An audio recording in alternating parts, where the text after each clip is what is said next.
My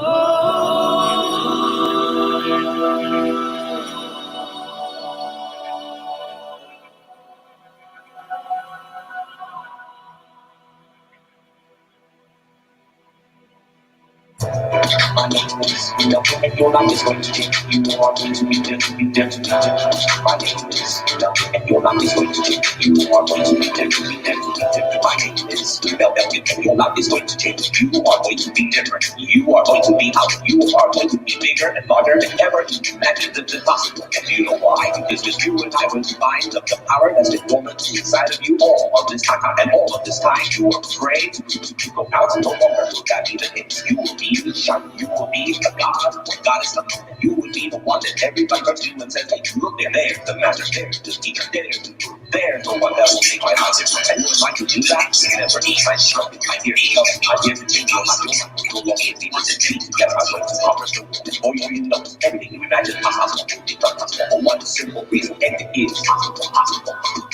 My name is and your life is going to change. You are going to be different. My name is and your life is going to change. You are going to be different.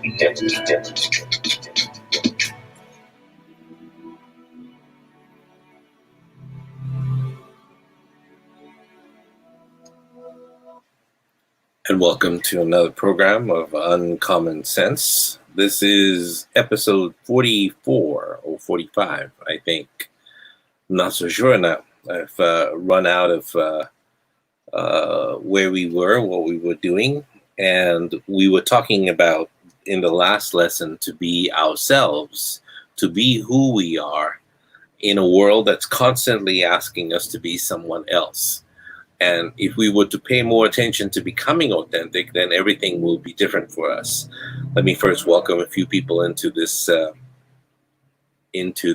room, into this place. I noticed something that I'm picking up some feedback right now as I create more sensitivity in the microphone. I'm also picking up the waterfall and a few other things. So I may have to put a little bit of a barrier over here so that we can record without it. Let's see if I can set that up over the weekend. Hello, Lawrence. Good to see you. My mother is also watching. Momji, thank you. And 3 other people are watching, but they don't tell me who. Joycelyn, welcome. And Hamburglar Titus, hi. Nice to see you. And Jasmina as well. Welcome to the show. This is Uncommon Sense, where we deal with things that have to do with the nature of heart and mind, and how you can use your mind, your imagination, to tell yourself that you would like to see things and experience things in a different way, in a happier way. And the people who achieve enlightenment, the people who achieve happiness, or a semblance of that, the people who begin to understand why they are feeling real in a world that feels a little bit unreal, the people who want to feel real in a world that's making them feel unreal. All you have to do is pay attention to who you really are, the authentic you, to be able to be isolated. And in the last 3 months, the amazing thing is that you begin to notice that your mind will start to adjust and change depending on what circumstances you surround yourself with. Your mind is very, very powerful, and it can do all kinds of good for you, but it can also be the source of destruction for you, depending on what it is you allow your consciousness to focus on. Hamburglar says, or Titus, can I call you Titus? Says, I saw the interview with Eugene Tay. Thank you. I hope you enjoyed that. Well, actually, I just finished another interview with him today. We were addressing the issues concerning past lives, and in psychology, it's called metempsychosis, and it's a real thing. It's a thing that's being studied. The case studies are more than just the 1 or 2 sensationalized ones that are out there. There's actually over 300. Well, that was about 5 years ago. So we've gone probably way past that. Now, I would think in the thousands of case studies that are pointing in the direction that some phenomena is taking place. We have no explanation for it. except to accept the fact that we might be returning in different bodies and doing different things. Ashok, welcome to the program as well. I'll bring you on in a little while. We'll talk about your past life experiences also, if you would like. But let me introduce the program to people who are just listening to it the first time. That if you tell yourself that you are determined to see things differently, because your vision is also your freedom or your sense of freedom. And then you tell yourself, I'm going to see things differently because I want to be perceiving with my higher self, or Atman, or whatever you want to call it, the Holy Spirit, Buddha, Allah, whatever you want to call it. It doesn't matter what you call it. It has no name. The minute you can conceptualize it, it is no longer what you think. It's like the Tao. The minute you recognize the Tao, or you can hold it in your hands, or you can define it, it is no longer Tao. So just to pay attention to that as well, and understand. You close your eyes, you search your mind carefully for situations, past, present, or future, anticipated, that kind of arouse anger in you. I mean, for me, that took place today. That gave me an opportunity to revisit myself and to notice what brings out that sense of anger inside of me. And I'm determined to see this differently. And I see a misinformed, misguided person. I see a person filled with very petty little thoughts about what he is and what he's going to do, and clinging on to life when he knows it's not going to last very long. And I need to be a little bit more forgiving than that. So I needed to see and be determined to see this whole event a little bit differently, because by visioning the freedom I want from no longer feeling this way, then I'm determined to see instead peace, or this person. You can think of a person, or it could be your boss, it could be your wife, your current wife, ex-wife, husband, current husband, ex-husband, whatever the case might be, whoever you have a conflict with, or any semblance of a conflict, and that swells that little nugget of anger inside of you that grows, and then it's uncontrollable at some point. Tell yourself you're determined to see blank, the name of the person, differently, because your vision is freedom. Freedom for yourself and freedom for them, because they are not beholden to you at any time, and you are now free to pursue your goals and no longer spend all of your negative energy projecting your anger onto your environment, or projecting your ill feelings, or extend what you don't wish to experience during the day, whether in word or thought or emotion. And that will make you also feel healthier in the long run. When you start to pay attention to little things like this, you start to recognize that you actually do have a choice in how you approach everything. So pay attention to that, because that is very important. No one is sent to you by accident. No one is actually an accident in your life. Sometimes the lessons can't be seen immediately, because it for you, it seems like chaos, but there's some mathematics involved in this chaos, something that you cannot fathom with the equipment that you've been given. Maybe you need upgrades. Maybe you need certain consciousness changes. Maybe what you need is to be able to use some of the faculties and wake up some of your latent DNA to be able to have the skills necessary to make that happen. And sometimes the lessons can be very, very harsh. And you feel victimized by all of it. Why is it happening to me? Why is it always me? Why is this person doing this to me? The real growing pains is when you are in the thick of all of it, and you can't seem to figure things out. And then you ask yourself, like I said, why is this person doing this to me? Or why is this person not loving me enough? Or why am I experiencing such pain? And so on and so forth. But when one is able to perceive more than one angle. Excuse me, my gorgeous darling Mal. No backups for 1008. Sorry, that's my computer programmed to speak to me in a certain way. And I haven't backed up my computer in 1,000 different days so far. Isn't that funny? So I programmed both of these computers, one with a very funny voice, and it will tell me the hour, and it will keep me on track for this program. And the other one is this one, which is not supposed to go up. I thought I had dealt with that earlier, but I should have clicked the little button that says "Don't ask me again." So it's a little thing. But you know what? It's a good thing that that came up, because you can program computers, but you can't program people around you. You can't say delete this negative stuff, but you can delete that from your mind. You can delete your whatever imagination you have about whatever you think has been done to you, and so on and so forth, so that you're not crying about it anymore. So when you are able to perceive that person or that thing or that situation in more than one perspective or more than one angle, most often you find that the exact pain and cause of that pain is really the master lesson in life. Why am I reacting like this? Why is it the presence of such and such and such makes me feel like this?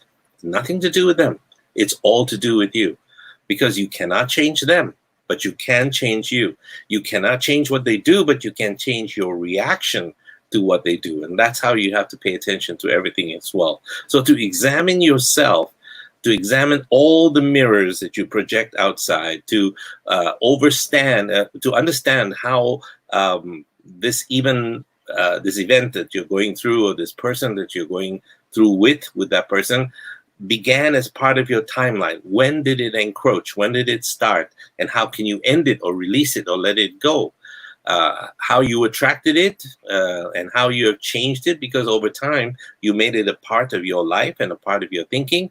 Maybe it's time to release it and experience something new, because more pain usually brings about more compassion at a later time. So if the lesson was achieved, then you will find that you will feel better and not bitter about the relationship that you've had with such and such a person. You feel yourself becoming stronger, wiser, but not set back, just a little bit more free.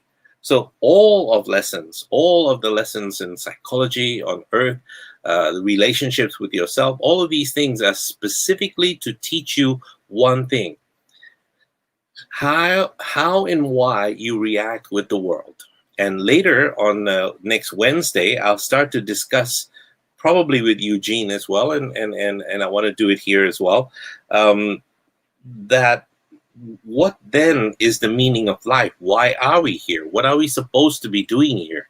What are we supposed to deliver to the world and give to the world in terms of what lessons it can teach us, and all of that as well.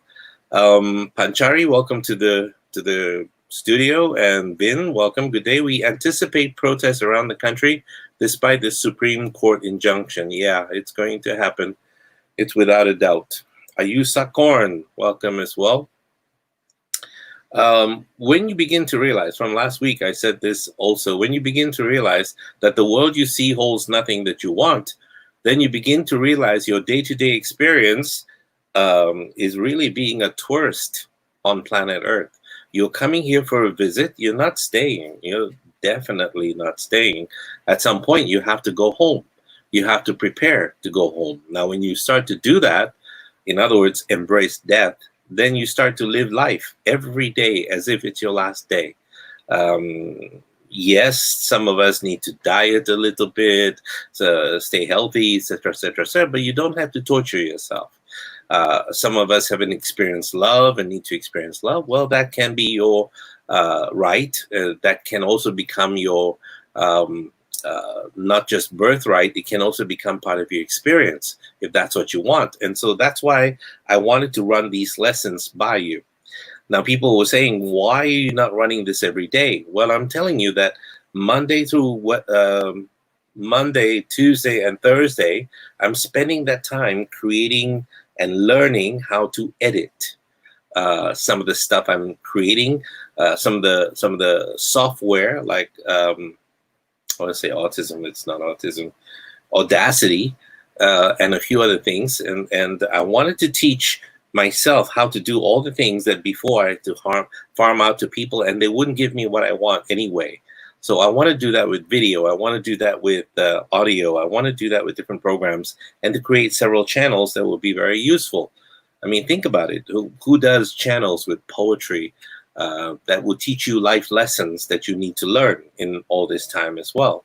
And maybe someone to tell you the truth about what is really happening in the world of motivation, online scams, and things like this, and people being fake gurus, actually, if you want, the use of a better term. And at least we can learn a few things from what not to do, what to save ourselves from, and so on and so forth. But in the meanwhile, let me teach you some skills that will help you to live and to thrive in this holographic universe that we call home for now, and a temporary home. And once you keep it temporary, then you begin to realize that the whole of creation, the whole of the universe, creative God force, whatever it is you want to call it, is literally at your disposal, waiting to guide you once you allow yourself to open up to listening to your inner voice, to listening to your intuitive, unconscious mind. And to do that, you have to still the mind. And what's the best way to do that? For years, for thousands of years, there have been yogis that have been born long before Buddha, who told you that you have to quieten the mind. And they told you simple little facts we know from koans or little metaphors. If the surface of the water is calm, you can see all the way to the bottom and pick up your lost watch. That's the other part they don't add to it, but easy to say, hard to do. So we started to open up the third eye mechanism. I say third eye mechanism because it's more than just one little third eye. And just like if you take a look at other parts of your body, they're not isolated. You know, your heart is not isolated from everything else. Your brain is not isolated from everything else. Your spleen, your liver, various different parts, even your adrenal cortex, which is right over your liver, and necessary because it produces the adrenaline you need in your blood to keep you going and to keep you fairly active and so on and so forth. All of these things are necessary in your body, but yet they break down the body. So you need these, and because they're all oxidants, and you need antioxidant. Now, nature's most advanced antioxidant is laughter, because laughter releases endorphins into the brain and enkaphalins into the brain. These are neurotransmitters that cannot exist in the bloodstream at the same time that you have all of these corticosteroids, which are breaking your body down. So the more you laugh, the less your body will break down. Isn't that interesting? And the more you find humor as part of your thinking process, not just speaking and listening to comedians and enjoying funny friends and all of that, but if you gave yourself an opportunity to see the human side of everything and the humorous side of being human, then what you begin to realize is that you can quieten the mind even more, because everything is an illusion anyway. So committing or recommitting to this meditation practice, if you don't spend enough time doing it, just spend more time. That's all I can tell you to do, because that's the only way to quieten the mind. And then you'd be surprised what you can do as well. Ramiza Rabu, welcome to the program as well. And let me welcome a few more. Malinka says, "Hi, Dr. Melville. Let the symphony of enlightenment begin with love and fun." Yes, except that there's some music. I have to get royalty-free music. I have to get music that can use, because Facebook has given me so many warnings, and so has YouTube, about the music I'm using, and I need permissions to use them as well. So it's a little bit different. I used to introduce the show with "Anything is Possible." Not that, what's it called? It's by Starship. Nothing's going to stop me now. But I can't, because it's a complete violation as well. So anyway, if you can invite yourself to start conversing with the forces inside of you, the voices also inside of you, then you start to talk to and you commune with the greater universe.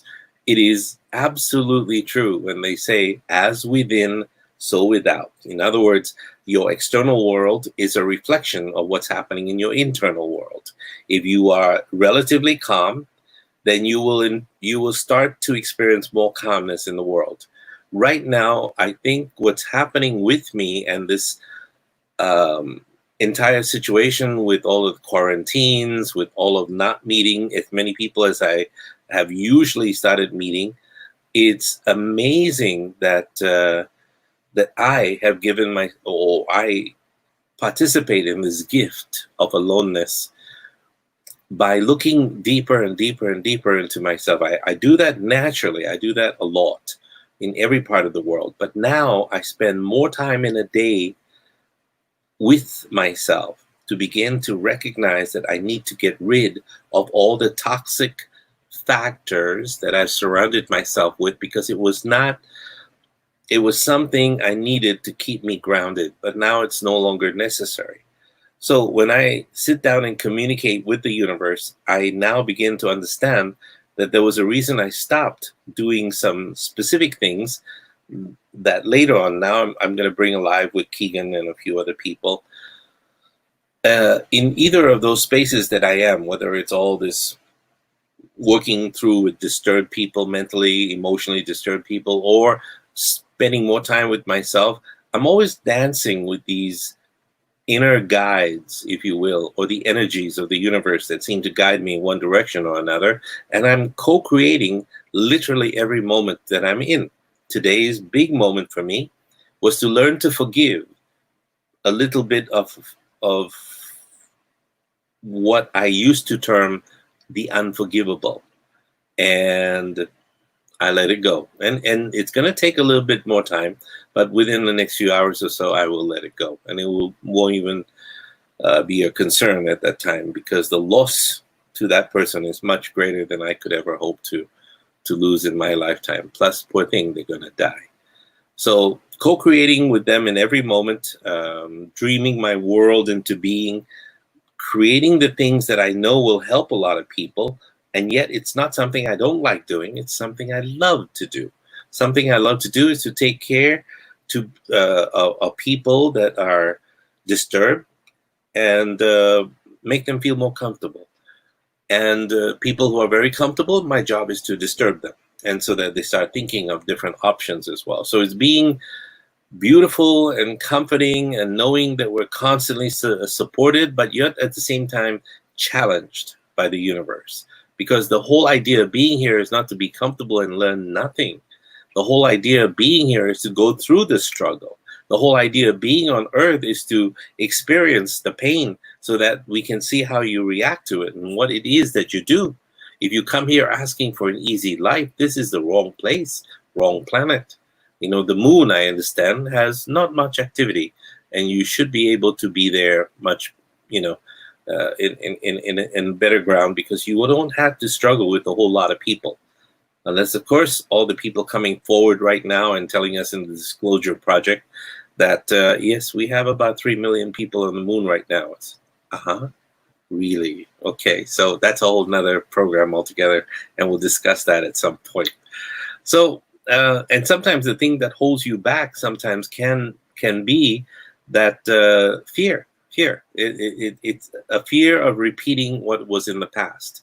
But when you start to experience that, even the pain that you experienced in the past was not by accident, but instead teaches you to become, the pain teaches you to become more resilient. The pain teaches you to experience life in a very, very big way, how it is that you react, and therefore be able to help a lot of people in the process.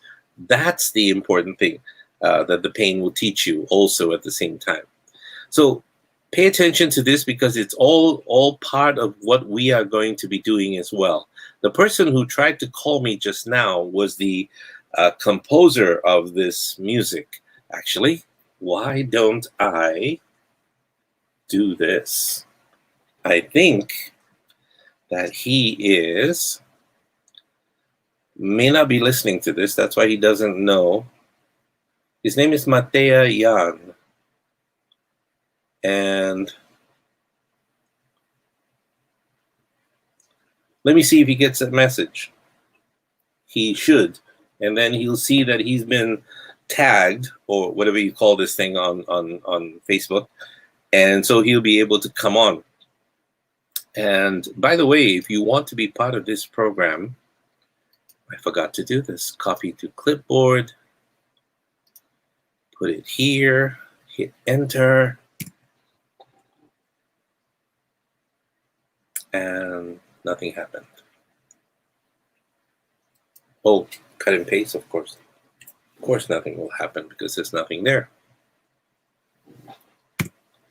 There we go. There, you should see this interesting series of codes with StreamYard. So if you would like to be on the show, just simply come on and click on that, and we can hear your wisdom as well. Remember, it's a two-way street. As you learn from me, I learn from you as well. And it's and the student and the teacher were both. Those are temporary labels. I wear it for a while, then you wear it for a while, and I wear it for a while, and you wear it for a while, because we're really brothers and sisters on the same road, just heading back. So we were talking about fear. Fear can be a showstopper. It holds us back from a lot of things. So today, what you can do is you can ask yourself, where in my life is fear holding me back? We can feel locked down, that's a good term, and trapped by our fears, that pretty soon our fears become the ones that are in the driver's seat of our life instead of us. So it then dictates the course of our life instead of us. And so, and when that happens, it starts to dictate to us who, what, where, when, how, and why events happen in our life. So what would you be doing right now if fear was not part of your vocabulary, not part of your thinking process, not part of your feeling process? A lot, I suspect. So fear of failure, like we said, or fear of success, whatever it is. Mostly, most people have a fear of scarcity, have a scarcity fear, or fear of not having enough or not being enough, a fear of being poor, a fear of losing something or someone. And the list can go on and on and on and on. But when you come face to face with this thing called fear, then you begin to realize it's almost like facing a menacing animal in the forest.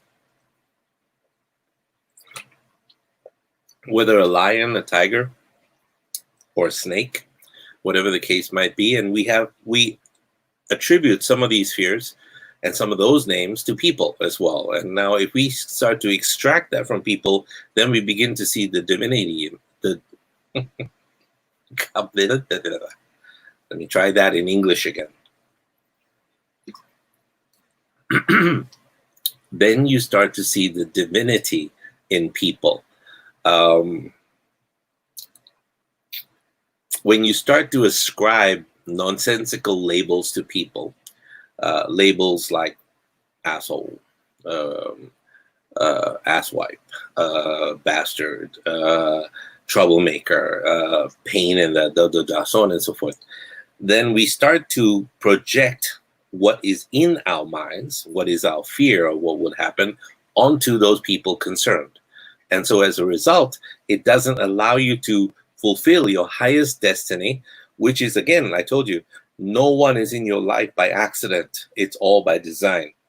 And even if the design is for you to learn and for that person to learn something, you know, fulfilling your highest destiny is also fulfilling the other person's higher destiny and calling in the world. 10 o'clock. That's the other computer. So one speaks with that voice, one speaks with this voice, and it's a little bit different. So they remind me. So I have many things that make me laugh and make me feel not so serious at any one time. So just to keep you aware of that. So when you start to meet these powerful energies of fear face to face, and they are powerful because your imagination can sometimes kill you as well. There's a story I remember that Zig Ziglar told, and I just remounted it in all my stories as well, about the refrigerated car salesperson or the refrigerated car engineer. one night close to midnight when everybody had left the train yard. His job was to experience and to make sure that all of the freight cars, the refrigerated freight cars, were in top condition. You see, in the old days, refrigerated cars, railroad cars, were used to take meat from the West, California, to the rest of the country, New York, Houston, and other countries, and Chicago. And so the meat had to be kept fresh and not spoil. So the refrigerated cars were designed to be able to do that. And so his job was to check the maintenance and all of these things as well. So one day he went down into one of these cars at close to midnight. Everyone had left, and he just had to inspect this one, and then he was done. And as he climbed down from the top down into the refrigerated car, boom, the top slammed shut, and it locked itself from the outside. You see, these refrigerated doors only open from the outside because they don't expect the pieces of meat to open the door at all. And so as a result, he started to feel panic and a lot of fear. And his mind was going all over the place because he knew that these refrigerated cars could take fresh meat and within 3 hours turn them into solid rock frozen meat. And he started to be afraid. And so 2 hours go by, he's banging on the door on the side of the refrigerated car saying, "Help, help, somebody help me," so hoping that somebody would listen to him. But no one came. And 3 hours later, he felt himself getting more and more frozen. Even though he had this coat on, he was still starting to freeze. And so he wet his finger and he started to write on the side of the refrigerated car, "I am losing my life," because he knew he was going to die. "Please tell my wife I love," and then it just trailed off. They found him in the morning when all of the people came from work. But here's the funny thing. He wasn't frozen. You see, that refrigerated car was cold. It was separated from all the other refrigerated cars, which meant that there was no electricity going to the engines or the cooling mechanisms of that refrigerated car. It wasn't connected yet, but it was coldish, a little bit of cold, but he would have survived. He would have survived excellently and well. The problem was he believed and he told himself, "I'm going to die." He even wrote it down on the wall, "I'm going to die." And so as he started to panic and feel the fear, and that fear transmuted into a body execution, literally, of himself. And so as a result, they found him dead, mysteriously. Not sure what the cause of death is, but he was dead. So I ask you this question again. How many times in your life have you allowed your fear of something to destroy your ambitions, your goals? How many times have you allowed yourself, your real self, to die because you couldn't express yourself? You thought you would be humiliated. You thought you would fail. You thought that this would not happen. How many times have you missed opportunities to find love, to find happiness? How many times have you convinced yourself that you couldn't make it, that you were not enough, that you're going to metaphorically die in a particular way? So you need to be able to harness the energy of positivity in your mind. There is such a thing as positive toxicity, but we'll talk about that another day, because sometimes when you're overly positive, you don't begin to see what is necessary to be fixed. You think that everything is okay, but it's not. Positive thinking, positive focus means you look in a garden and you see the weeds in the garden, even though you see the beautiful flowers. You don't sit back and say, "There are no weeds, there are no weeds." You don't do that. You start to look in and see the weeds and pluck them out. You work on your fears. Your fears are the weeds. Your anger is the weed. Your pain from being screwed, hurt, bamboozled, cheated is the weeds. And you need to remove them because these are not important. Remember, I told you the first principle of being able to be free and to be able to be happy is to recognize that what you see in the world today, that the world holds nothing that you want. And if it does, then you're going to start to experience pain of some kind. So forgiveness is the key. Forgiveness is the key to happiness, as we spoke last week. And today you learn to give. Learn to give as easily as you receive. The more you receive, the more you give, the more you receive. You want love? Give more love. If you want wealth, give more wealth, and you will become wealthier. You know, in shamanism, there's a beautiful Andean program or principle called Ayni, Ayni, Ayni. It's a Quechua word. You know, it's a tribe Quechua, which means right relationship or reciprocity with the universe, a right relationship with the universe. Now, today, whenever you can, give to others, where you ordinarily wouldn't normally give because you say to somebody, "Oh, get a job, da da da da da." Just give, literally, and you start to collect and cultivate these feelings of gratitude within you for every time you give, without expecting anything in return. Every time you make somebody smile, every time you lift their spirit by sharing with them what you have a lot of, whether it's money or food, whether it's even love or time. I mean, really spend the time, because that's the most precious commodity you could spend with anyone. And I am right now so lucky because I spend time with my two of my dearest friends who are also my parents at the same time. My family, I got a chance to spend time with my brother. That was so amazing. My son and I are talking. My daughter and I are also talking a little bit here and there when she's here. So there's so many things to talk about and to be. And so you have to pay attention to the fact that this loving and filling the void with your light and your giving and your humor and your joy and your words and your time. This is all the only way. See, if you want to experience more happiness, you have to be able to experience more love. And what is that love? Not from somebody to love you, all of that, because then you put all of your trust in another idiot who may be empty, who may be searching also for love, and who may be calculating. So at the same way, I loved you first, now it's you to love me. If I say I love you, you have to say I love me back in return. So, you know, if you want to be funny, and you can also be yourself, like I am sometimes. I remember when I was in a relationship with different people, and the woman was saying, and I'm just playing, I'm always playing, I'm never serious. And the woman is saying to me, "I love you." And I said, "Cool." And that's all I said. At no go.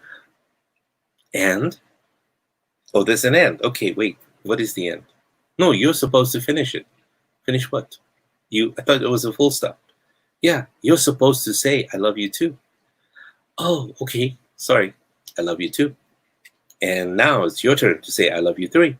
And then I'll say, "I love you what for?" You know, so on and so forth. But anyway, it's a silly game that people play because they are not very, what's the word I want to use? I'm trying not to be judgmental and using judgmental words.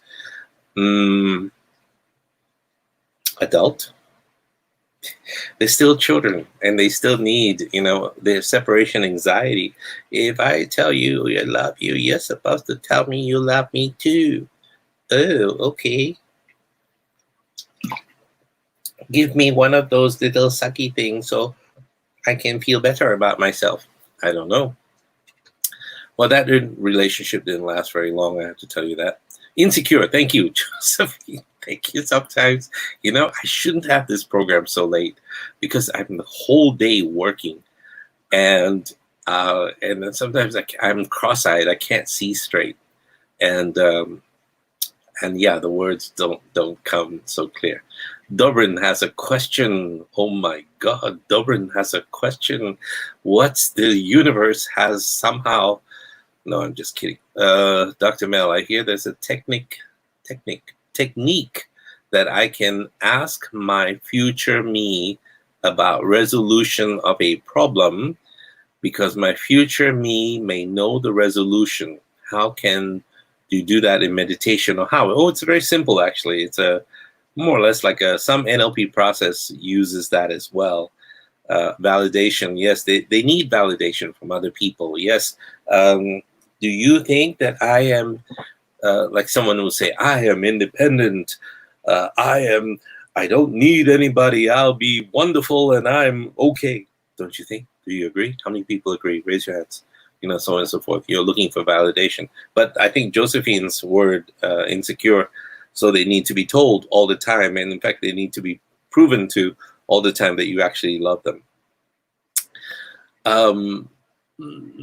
That points to a lot of holes in their, no pun intended, a lot of holes in their emotional state and mind as well. So you have to pay attention to the fact that you don't approach somebody for love because you want something from them. Please approach somebody to offer love, that you want to give love. The ability to love someone, the ability, the privilege to be able to love someone is already amazing.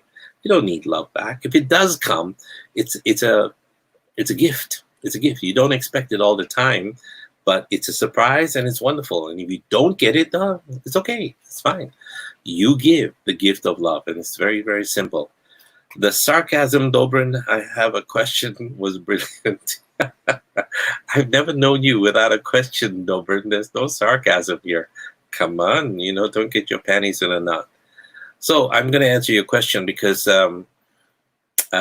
in psychology and also in management, this is how a lot of people solve their problems. What they do in executive management strategy is that they throw themselves into the future, into the condition that they want the company to be in, or a future goal that the team has already achieved, whatever that goal is for the company. So from that future point, they say, like say, for instance, we are the number one, or they're not yet, but they want to be the number one customer service company in the world delivering silicone dolls. Dobrin, just for you, for fun. And so now don't ask yourself questions as to what do I need to get there to, not really. You throw yourself in the future.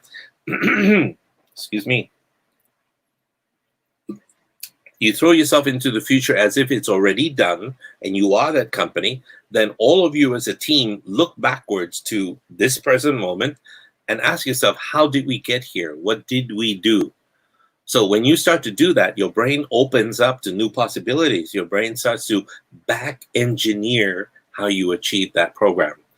The subtlety is subtly different from the normal way. Let's plod forward. We need to achieve this mark, this mark, this mark.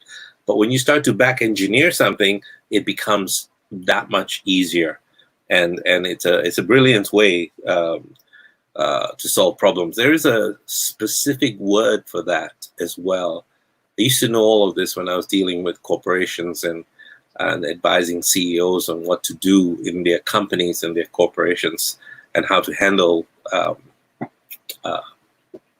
getting over issues and problems. It's a good question, by the way. Your voice is out of sync. What does that mean? My voice is out of sync. Sometimes I catch that my voice is out of sync with my spirit or my soul. What does that mean? My voice is out of sync. Maybe I went on too fast, or No, my microphones are attached. It's all pretty good. My headphones are attached. I'm hearing okay. Sometimes, you know what happens is there's a, even though I'm getting direct internet, all my wires are in. I don't know where it's coming from. How many people can hear me okay? And how many people notice that the voice, oh, I see it. Don't have to do anything. I can see it. I'm saying something, but it's a little bit out of sync with the voice. Oh my God, I'm looking at the video right now. Holy. And Keegan, am I all clear to you? Because you take a look at the video and you notice that the lip thing is happening a little bit slower than the voice. The voice comes out and the video is lagged a little bit. So I sound like one of those old Kung Fu movies. I don't know if you guys remember, maybe that ages me quite a bit. In the old Kung Fu movies where they have the bad translations and the master goes, oh, I'll see you. And today it will happen. Like that. Have you ever seen that? Those poor translations? Okay, clear to you. Yeah, the voice is clear, but the thing is it's out of sync with the picture. So you don't hear me say all of that. So it's like literally those old translation sort of things. So if any of you guys, Josephine, I've not talked to you online for anything. Dobrin, I've not talked to you online. Lawrence, neither have I talked to you online. And I would love to know what you guys sound like. You've been listening to this program faithfully in Malinka. Also, I haven't heard you. Come online. Meet the world. Let the world meet you.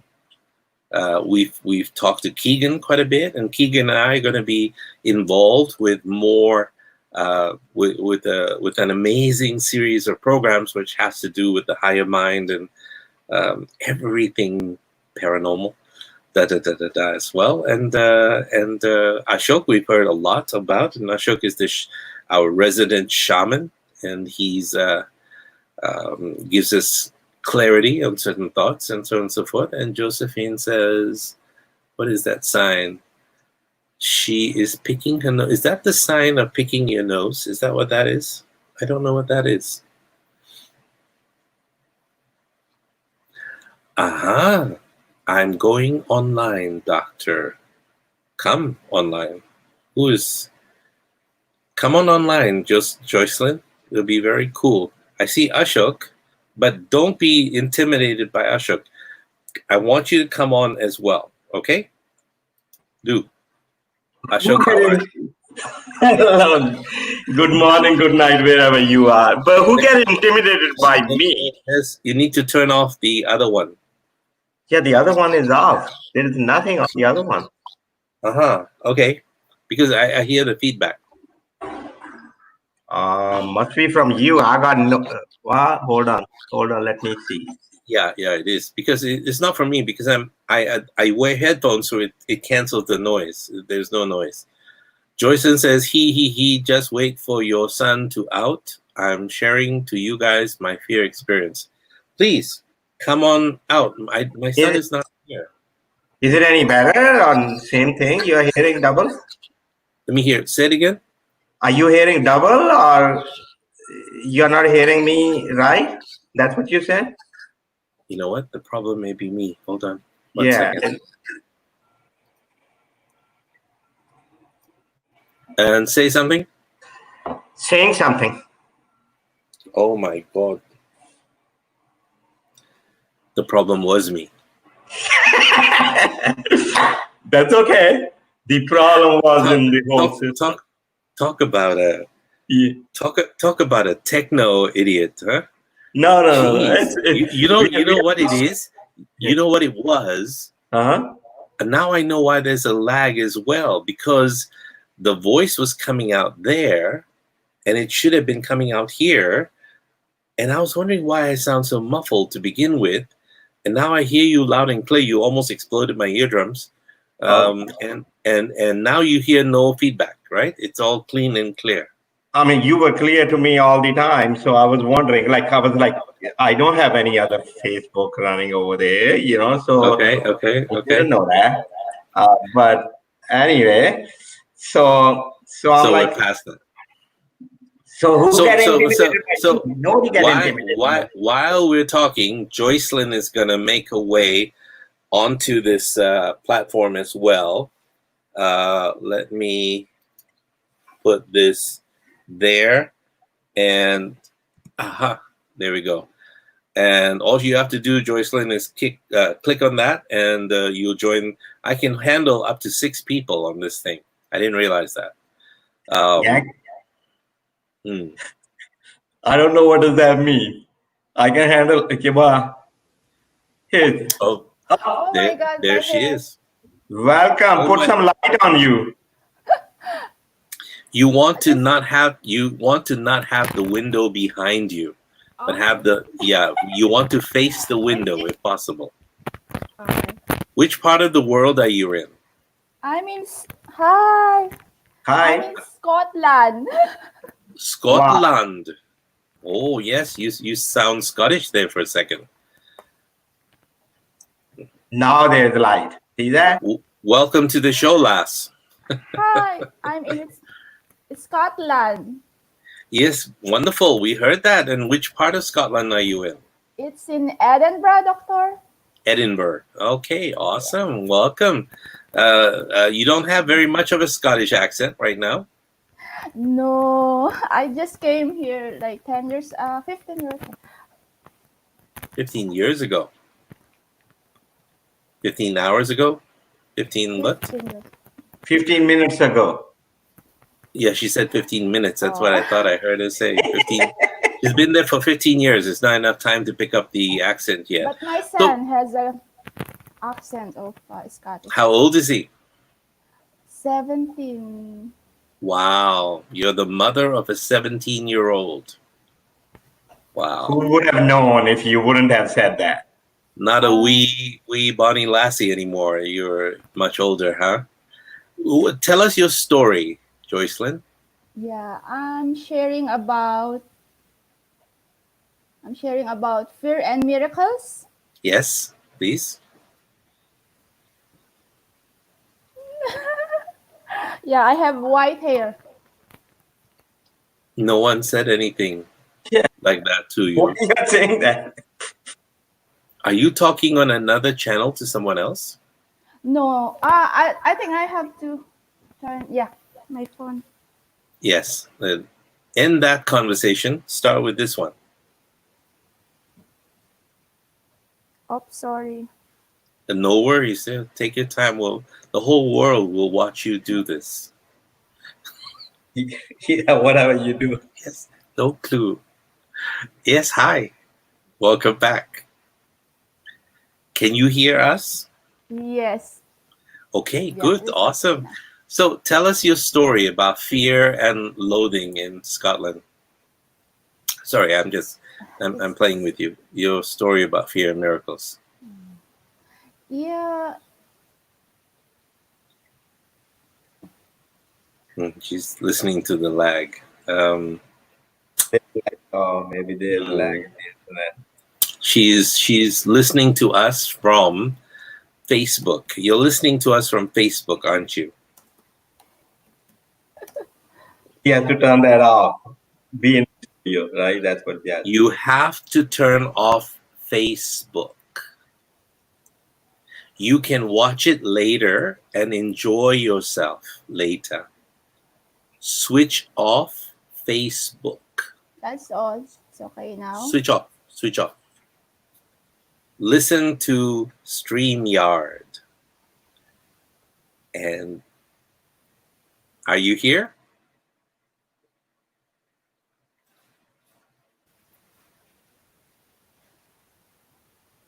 Switch off.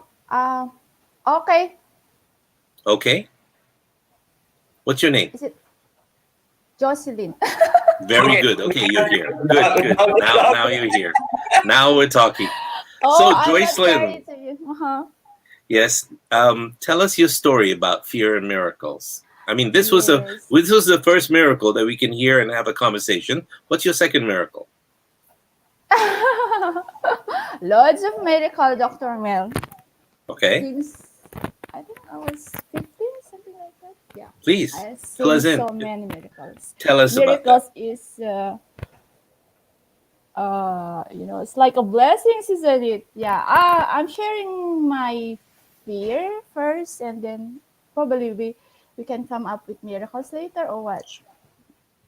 Whichever way is comfortable. Pretend you and I are having a cup of tea or coffee, and I say to you, don't give me a structure. We have a conversation.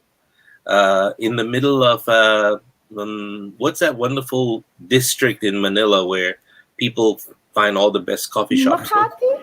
Makati? Makati. We're in a coffee shop in Makati. I'm having coffee and I'm asking you, Joycelyn, tell me about your miracle thing. Tell me what it is all about. Healing. Salamat po. I think it's all about healing with Uh-huh. family illness and something like that, because So really tell us a couple of them. yes, seemingly when I was in high school, Mm-hmm. my brother was really really ill, and when you're young, it's just like you question about the presence of God here in the universe, or sorts of thing. Mm-hmm. And because our family was brought up Catholic, so we're really a devoted Catholic. But still, Mm-hmm. Even because I'm the youngest among 7 family, and it turns out that I became the breadwinner Mm-hmm. for like 20 years. So, but Wow. during those years when I was 15, it's like I'm really active with church activities, something like that. But it's still your faith is not yet been molded, properly, and you don't know, you question things because of your young age. But I And experienced miracle that time, yeah, because we thought we're gonna lose my brother, the eldest brother, so and what happened?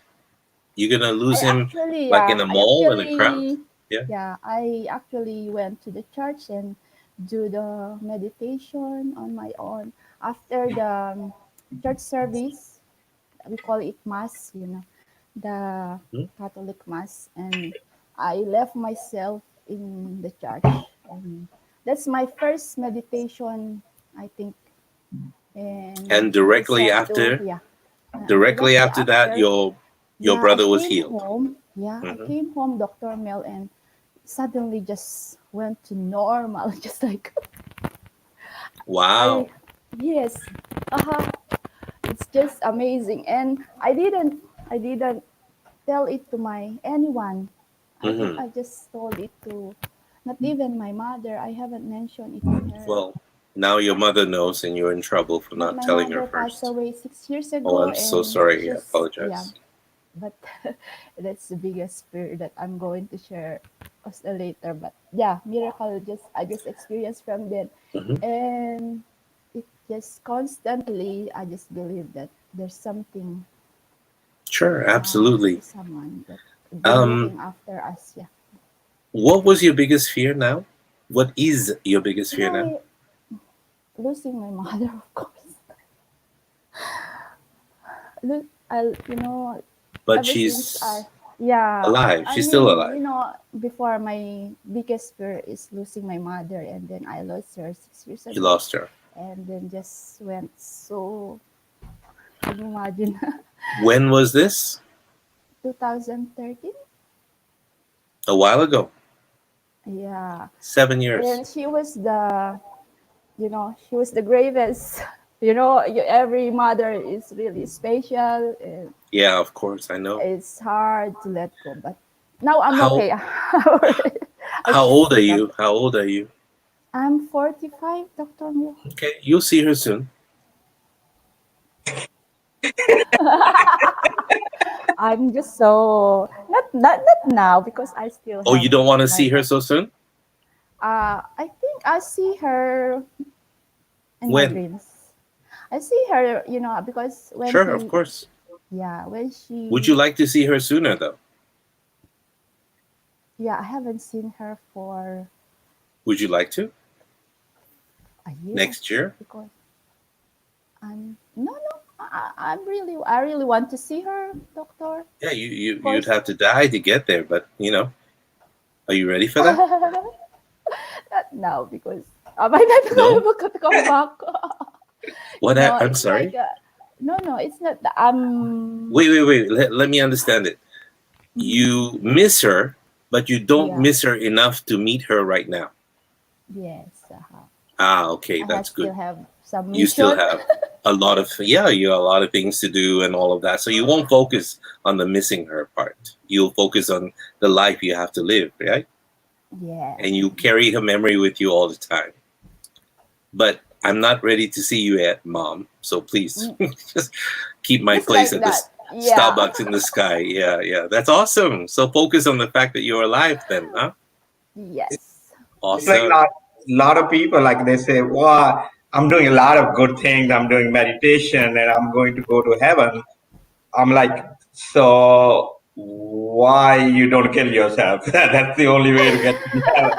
And they're like, no, not that early. I'm like, what's the Yeah, point? just Being like over her, here? probably, Ashok, Yeah. because I think there's so many near-death experience that she experienced, but because we really need her, all the family needs her with prayers. I think she managed to reach 75 years old. She suffered from several illnesses as well. But like Dr. Gale was saying earlier, that he was talking about the pain and the pain, like I realize in my life, the pain give you a microscopic ability to see the things which you won't otherwise see. And then once you see those things, you can convert that pain in, sorry, Is your microphone up high? Turn it mine? down just a little bit. Yeah.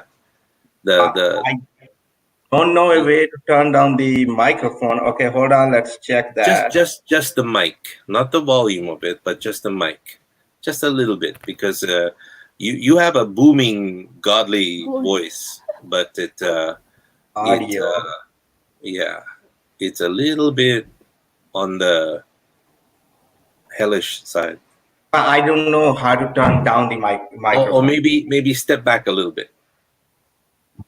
Yeah. Okay. Now we get to see his entire breast, and which is what we wanted to see to begin with. Okay.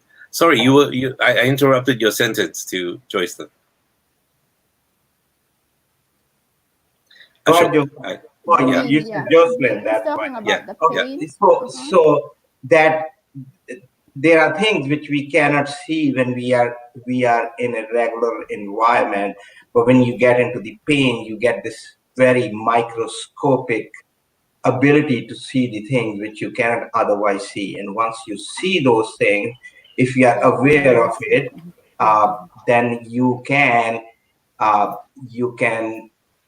convert that pain into something very beautiful. Yeah, exactly.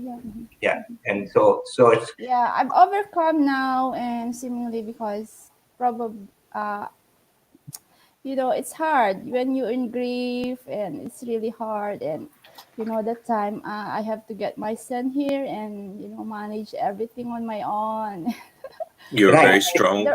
You're a very strong woman. You're a very strong There's woman. lots of angels and work. You have to juggle Yeah. up with everything. And yeah, it is very I tough. think my son was only 10 years old, and Wow. my son, I left him with my mom, so it's just so much that years. Sure.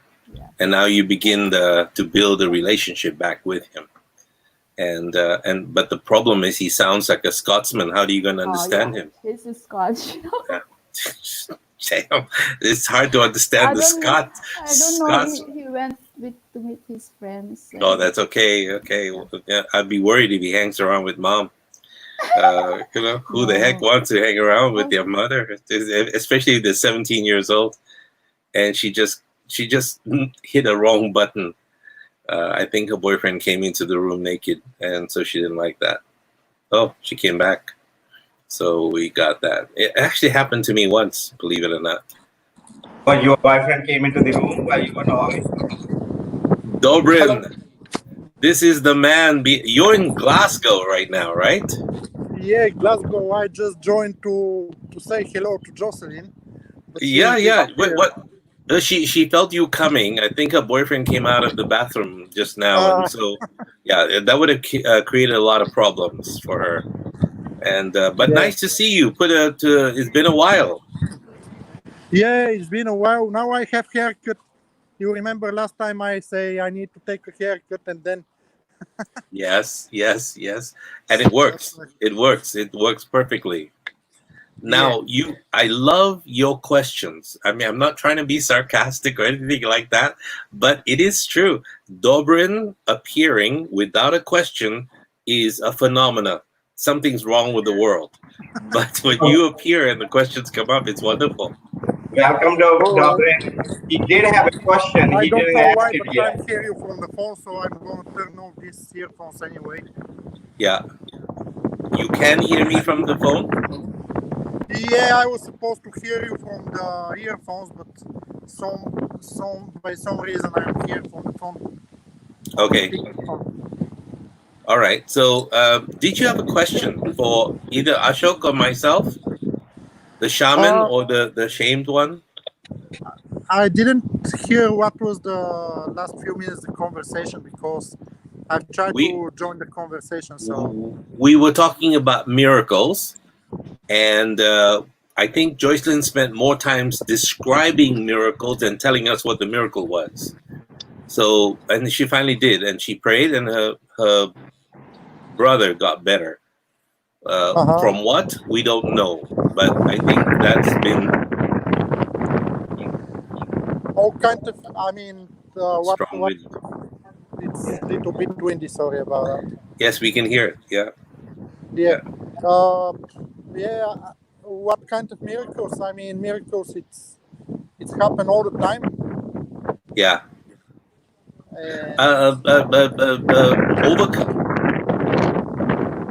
Overcoming fear. You know what we can do?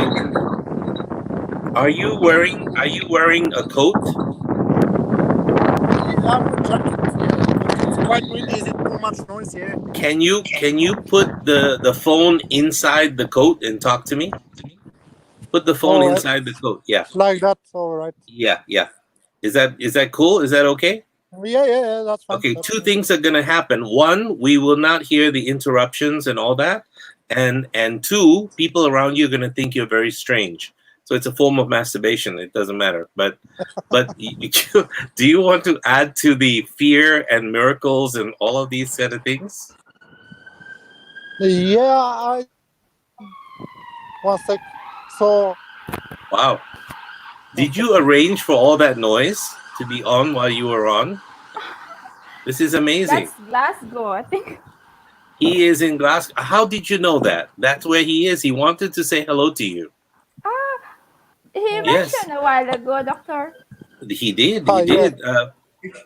Dobrin, are you single? Yeah, still I'm single. Joycelyn, are you single? I'm not. Ready to mingle. I tried to make it work, but she shut it down straight away. Yeah, she's married anyway. Well, I think Ashok can fix that. You're what? I'm looking for business partners, though. I'm joking because I'm building my business. Yeah. And your business is? I'm with USANA, Dr. Mel. USANA, Dr. Mel. What is USANA, Dr. Mel? I'm in USANA, Doctor. Yes.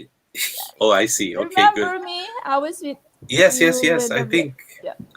Yes, I remember you specifically. You were with 3,000 other people in the crowd. How could I miss you? Of course. Jeez. Oh no! I'm just kidding. It's really wonderful. Yeah. Yeah. Amazing. So, Dobrin was going to share something about fear in his life and overcoming fear. Remember, Dobrin, keep the phone under your coat. Yeah. I am. And look down into the coat. And if you can. Yeah. Pull it up, yeah. So I want to see people laughing around you. All right. So Shared what? some Glaswegian accent there. No, he's My Bulgarian. accent, yeah. Of course, Are you I'm Bulgarian. Bulgarian? Yeah. Okay. He's Bulgarian, yes. One Bulgarian in Scotland. A Bulgarian in Scotland and a Filipino in Scotland. My God. Let's talk about being confused.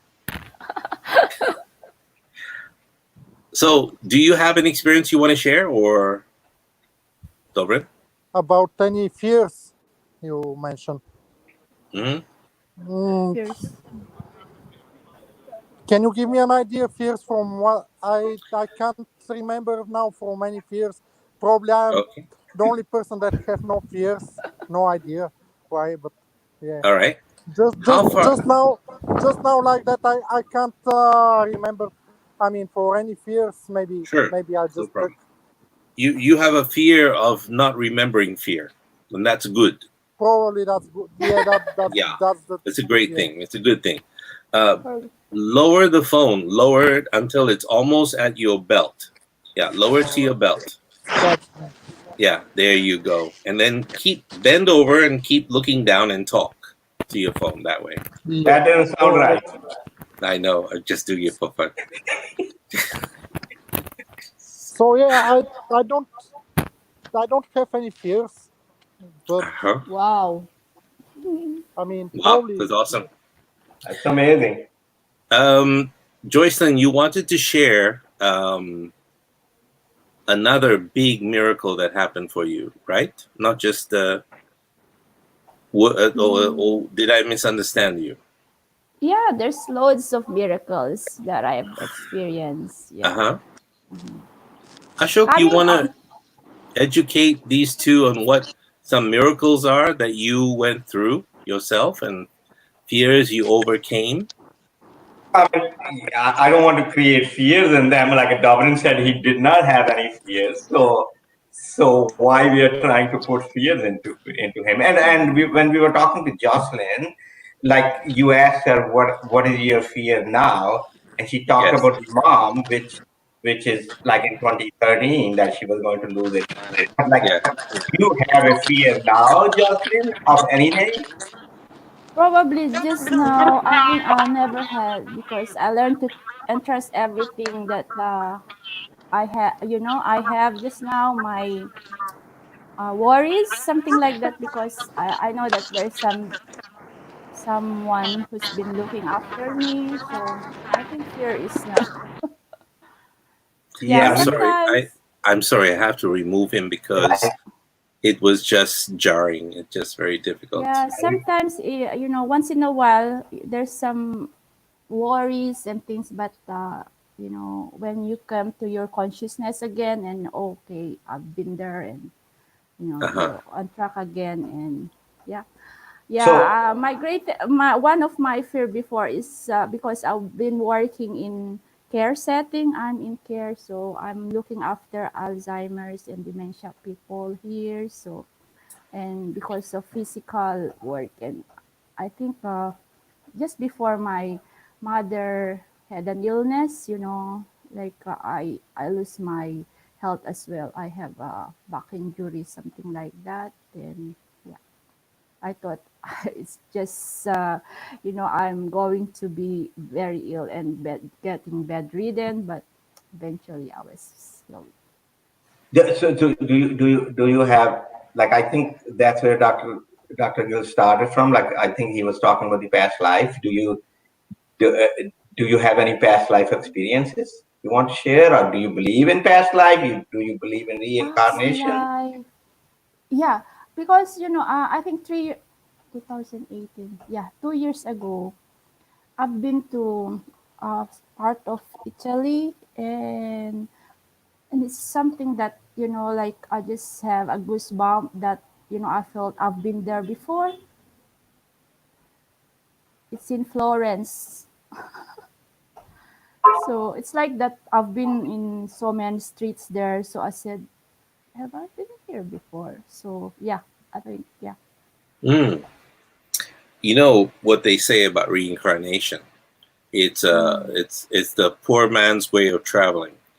If you don't have money to go visit Italy, well, why not die and be born there, and then you can live your whole life there. And then, again, if you don't want to be able to do that, yes, Dobrin, you disappeared because the noise around you is jarring, and we couldn't hear conversations happening.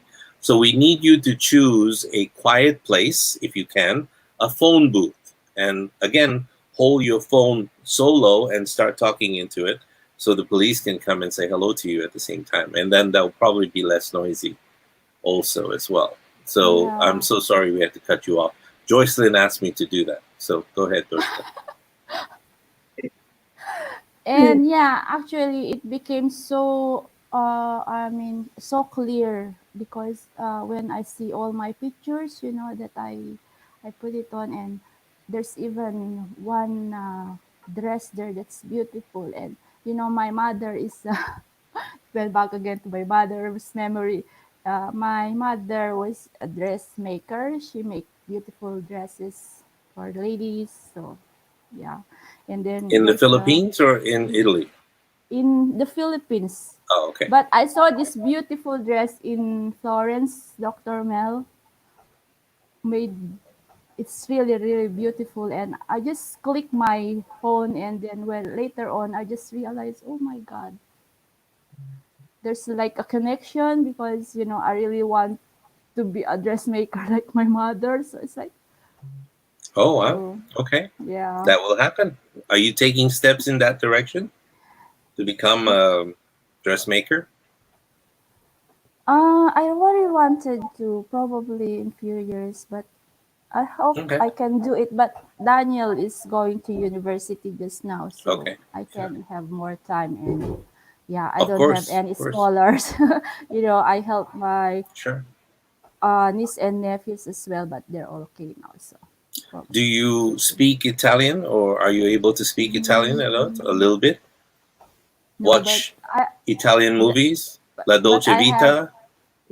but I have a very, very good friend which I met last year. She's a nurse also, and we're really connected to each other suddenly.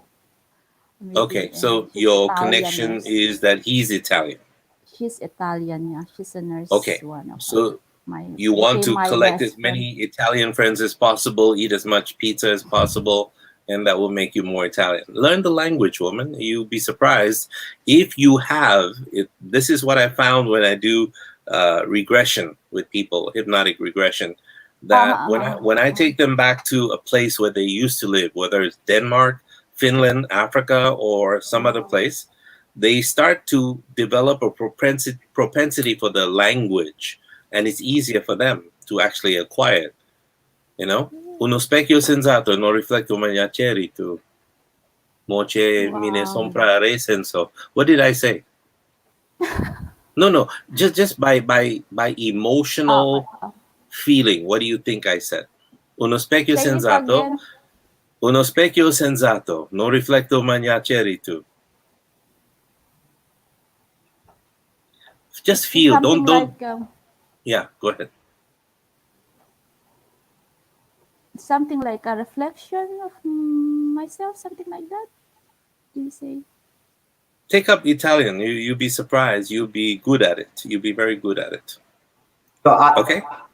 I have a question, Dr. Gill. Like when you take people into the regression to those places, and do you do past life regression too, or it's just in this life regression to their childhood or whatever? I train people to become hypnotherapists, clinical hypnotherapists mostly, so that they can go out and help dentists and doctors who are involved in midwifery sort of activities, or when they're giving birth, or their patients or clients are giving birth, and dentists whose clients are allergic to Novocaine and such like. So I teach those people, and I teach people to become hypnotists and hypnotherapists. This has been my thing all along, and this is what I do for fun. But when I take people through a regression, it's usually to a point of trauma in their childhood that they cannot remember, that their brain has somehow isolated, put aside, their brain compartmentalized that, so it didn't become part of their conscious memory. So I have to bring it forward So it's without not, without So confabulation. it's in early age you do that, doctor. It Very depends. early. Sometimes the trauma can be even before birth, where you as a fetus, 3 weeks, 3 months old, you are Wow. listening to conversations, fights Very between husband and wife. interesting. Yeah, It's because very interesting. Yeah, healing yeah, is because me very myself, tough I'm road. a midwife back home. I'm a Oh, midwife. is it? Wow. Yeah. Okay, then I would love to be a mid husband. That's like not all the way husband, but a mid husband, like a midwife. Midwife. Isn't that cool? I'm a halfway wife. I want to be a starter husband. You want to be a mid husband. That's good. I'm just kidding. I'm just kidding. Yeah. Yeah, I know. Yeah. Yeah, but Uh, is it like the question about it as when people go into the regression, past life regression, like Integration. Yeah. do the people who don't, like, say, I don't speak any Italian and I don't know, in your experience, do people start speaking those languages? there is a way to do it. We use a form of hypnosis to take you back there as well. There's a fellow who used to teach Silva Ultramind, and he was for the longest time its teacher. Gold Lord Gold. What the heck is your name? I see his face, but for some reason, it's the lateness of the evening. I can't remember. If I don't try so hard, it'll come back in the course of our conversation. He created something called quantum jumping. Have you heard of that? The idea is to bring yourself into an alpha state and lower, if possible, while you're still conscious, and to imbue yourself with the qualities of the painter or the skill set that you want to have, quote unquote.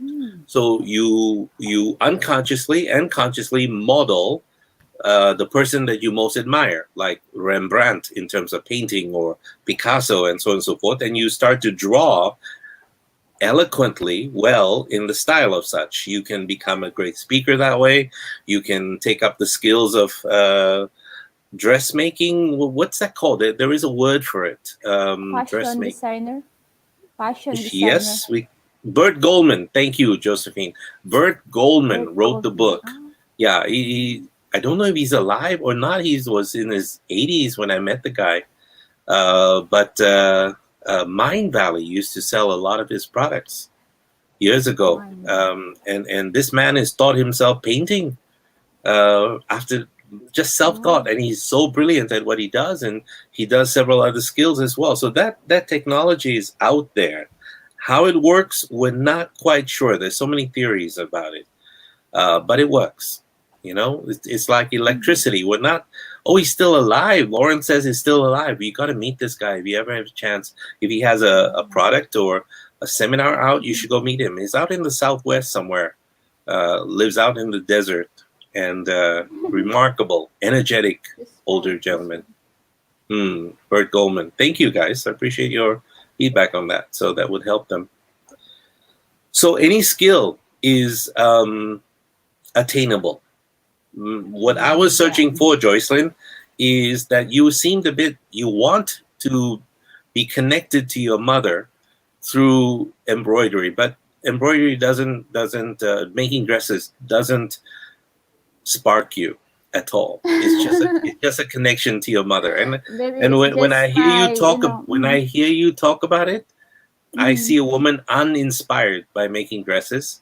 I see a woman who hasn't taken the first step towards making dresses, who hasn't started putting fashion. One day I will do it. I will like it, but it's because it's a connection to your mother, 100% only. So instead of doing that, what is your I love real dresses as well, Dr. Melson. Every naked woman loves a dress. I'm telling you, it's all wonderful. What are your real interests? What do you really enjoy? It brings you excitement doing it. What? Did I mention to you in my private message that, I have this helping friends and relatives. Sometimes they just come to me, dealing life. I don't know why. They just come, like trusting me all their especially if I just met a few friends just quite recently, and they tell me things that I didn't expect them to confide it to me. So I don't know. They just want probably. I get about 200 private messages a day, and so sometimes I always reply with one word: great, awesome. Have you noticed that? Yeah. That means I'm doing it 100 times in a day, at least So, minimum. yeah. So refresh my memory again. You do what with your friends? You counsel them. Yeah, Is that right? something like that. Yeah. Oh, okay. Yeah. That's Sometimes they're. Yeah. Have you taken any Saying courses positive. in? Have you taken any I courses really in want counseling? to do. You Yeah. really want to, but you haven't done. It's like what? What kind of? Well, I Yeah, think for 2 years, from how many years I've been stagnant with my, stagnant. my career, my career growth is because Your I'm career focusing growth. on family's Are there finances. two things? Career and a growth, or career growth? The same time probably. Just joking. No, career, I think, because I mentioned to you, Dr. Mel, that I've been supporting everyone in the family. Now that Yes. I know that they're really in good track now, and I hope it will not, because sometimes, You have spare time, and you don't have to take a course like study in university. Your university is the internet, YouTube, counseling techniques that work. Boom, and then you listen 5 minutes a day. So instead of talking to strange psychologists online, you could actually spend your time literally reading that. You know what I mean? And picking up on your skills, because you're really interested in it. If you can get excited about this, you're gonna find that infectious enthusiasm for something, whatever that thing is. I don't care what it is. If you can get excited about one thing, that enthusiasm is gonna infect everything else in your life. And you have to understand one thing, and this is the truth about life. The way you do one thing, Joycelyn, is the way you do everything. Yeah. So I noticed that you are tired most of the time. You sound tired. Actually, I'm doing 4 nights in a week, so I Yeah, have I do to 4 going nights in a back. week as well. More than Yeah. that. Yeah. And I building mean, my business as well. It's just like a bit And too your much for business is us. what again? I'm sorry. I'm doing marketing, Yusana. I'm Oh, USANA. You told me USANA. Yes. Okay. Very good. distributor with so USANA. what I realized, Jocelyn, talking with you, is like you are supporting everybody in your family. That But my was question, years ago, but now I think And she's tired.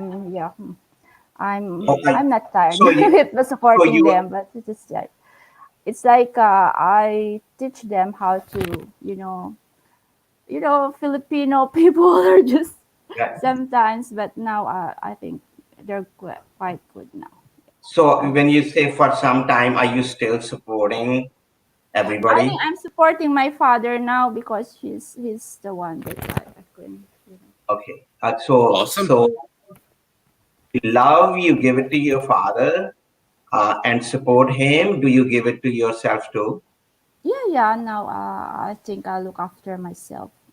Yeah. Okay. Because that becomes important. That becomes very important when we become people like where we are serving the other people, and sometimes we forget about us. And actually, Dr. Mill is a good example of Yeah, I that. think for a few years, because I've been focusing with helping them, so I just set aside my own desire or whatever dreams. But I Yeah, think out of that's why I'm not ready yet. That's why I said I answered Dr. Mel that I'm not ready yet to meet my mother because I still have one, Yeah. want to enjoy life here on earth. You haven't reached your goal yet. Yeah. But Can I ask you a personal question since you're on the live show, live? sorry everybody for looking my at it. hair. I just, yeah. And Dr. your So you hair want looks to, fine. Your hair looks fine. I just want to ask you a simple question, and maybe you can answer Ashok this, and he can help you with this. Yeah.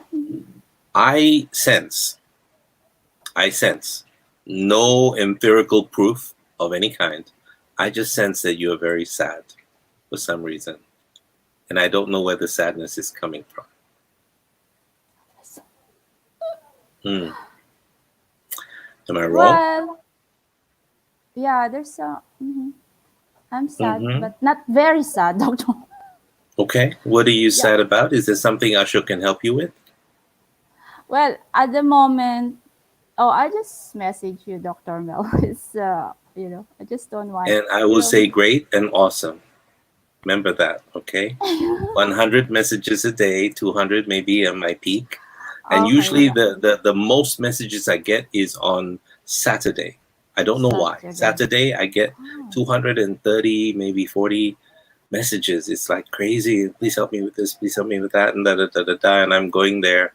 Some of these people are creating their own problems. So I'm wondering what element of some of these problems you might be creating as well. I'm sad with what's happening in this world. Like so much. That's what you see. And if that makes you sad, imagine that's only a quarter of what is happening that we see and has been captured on tape. 3/4 of the killings that are being done right now, white killing black, black killing white, and all of this all over the United States is spilling over in other different countries. People are losing their lives and their homes as well, just to let you know. That's going to, maybe you are experiencing the tears of Jesus as he sat on the hill just above Jerusalem, and he was crying for it because the whole country and the whole people, and saying this, he almost feels like he cannot help. You need to take your focus away from that. Be aware of it. It exists. Address it if you need to. But spend more time with the people around you that need your attention right now. The world is not a perfect place. And Joycelyn is not the one that's going to solve all the problems. Not, because there's so many people trying and they fail. Ashok tried and he made it worse in New York, so he's now stuck in his apartment. I'm trying and I can't reach everybody. It's very difficult. So remember, suffering for somebody else is not a substitute for you not looking at your pain and addressing it. You need to address it. It's deeper than just what's happening. What's happening is just the excuse to let it out. You wish life would have been less hard, and that abundance should have been easier, and that maybe God was not so hard on you with the things you've had to carry, the burdens you've had to carry. You're like Atlas, the model of Atlas. He's like Hercules holding the world on his back, and everybody. You're taking care of everybody, Joycelyn. But who's taking care of you? God. That's why I just sometimes I just have the mentality like that, doctor. Okay, I can look after myself. You're doing something like that. Just I mean, I think Ashok, we just heard Joycelyn fire God. You're not doing a good job. I'm going to look after myself. I do that all the time. I give him the jobs for the day. I'm like, okay, this day has to be very pleasant. Okay, it's your job to do it. And in the night, if it is not, actually, he does a very good job. Like every day, it's very pleasant for me. The main thing go to sleep perfectly well from sheer exhaustion because they're just so tired. I just make sure, doctor, that I'm really, calm. Very good. Very good. So God is not totally fired yet. Just you. He needs an assist of some kind, right? How about you co-create? The reality you want? Yeah. So you, instead of focusing on what life has been so far, instead of focusing the fear that you used to have about your mom and everything else, those are past. Nothing we can do about that. How about you turn your attention, your to the future that you want to possess. You want to be in a certain place with a certain amount of money. You want to be in a place where you and your lover, husband, boyfriend, camel, whatever, your girlfriend, whoever, want to be happy with each other. Yeah. And so look, I'm not here to judge you. Do whatever you want to do. I don't, as long as you're spreading more love, that's important. Yeah. And the thing is, if you focus on that, then you take a look at what you are right now, what you have or don't have, and what you need to be able to get there. Or the way I told Dobrin, imagine you're already there, and then turn around, look back and say, how did I get here? 2 years in the future, you've already achieved your goals, what you wanted to do, and you're wondering to yourself, how did I get here? What do I need to do? What did I do to get here? And then your brain will suddenly go into back engineering your success. And part of your success may be to build up a little bit more enthusiasm. Because sometimes when you carry the dread of the world, let me become Joycelyn for a minute. May I become you for a minute? Yeah, sure, doctor. Sometimes when I look at my life, and it's very, very tough, but it's okay. I'm okay. I will be able to do things. It'll be fine. Sometimes I also want to learn how to paint, but I have never bought a paintbrush in the last 5 years. But I want to do this, and there are many things I want, and I ask God why but it's okay. I will do the job for. This is what you sound like. That's me. like your enthusiasm has died along the way. You know what I mean? I mean, do you approach lovemaking with your boyfriend like this? Come on. He's going to be disinterested very fast. Unless he's like 85 years old, then he'll be like, okay, that's fine. That's probably how he moves as well. Woman, be alive. I want to see sparks in your eyes. I want to see happiness coming out of your mouth, out of your voice. Do you have a happy voice? Because 4 times in this conversation, I heard you almost cry as you spoke. Ashok, am I wrong? Did this happen? No, I mean, I was going to say that earlier, like what you said about the sadness and everything.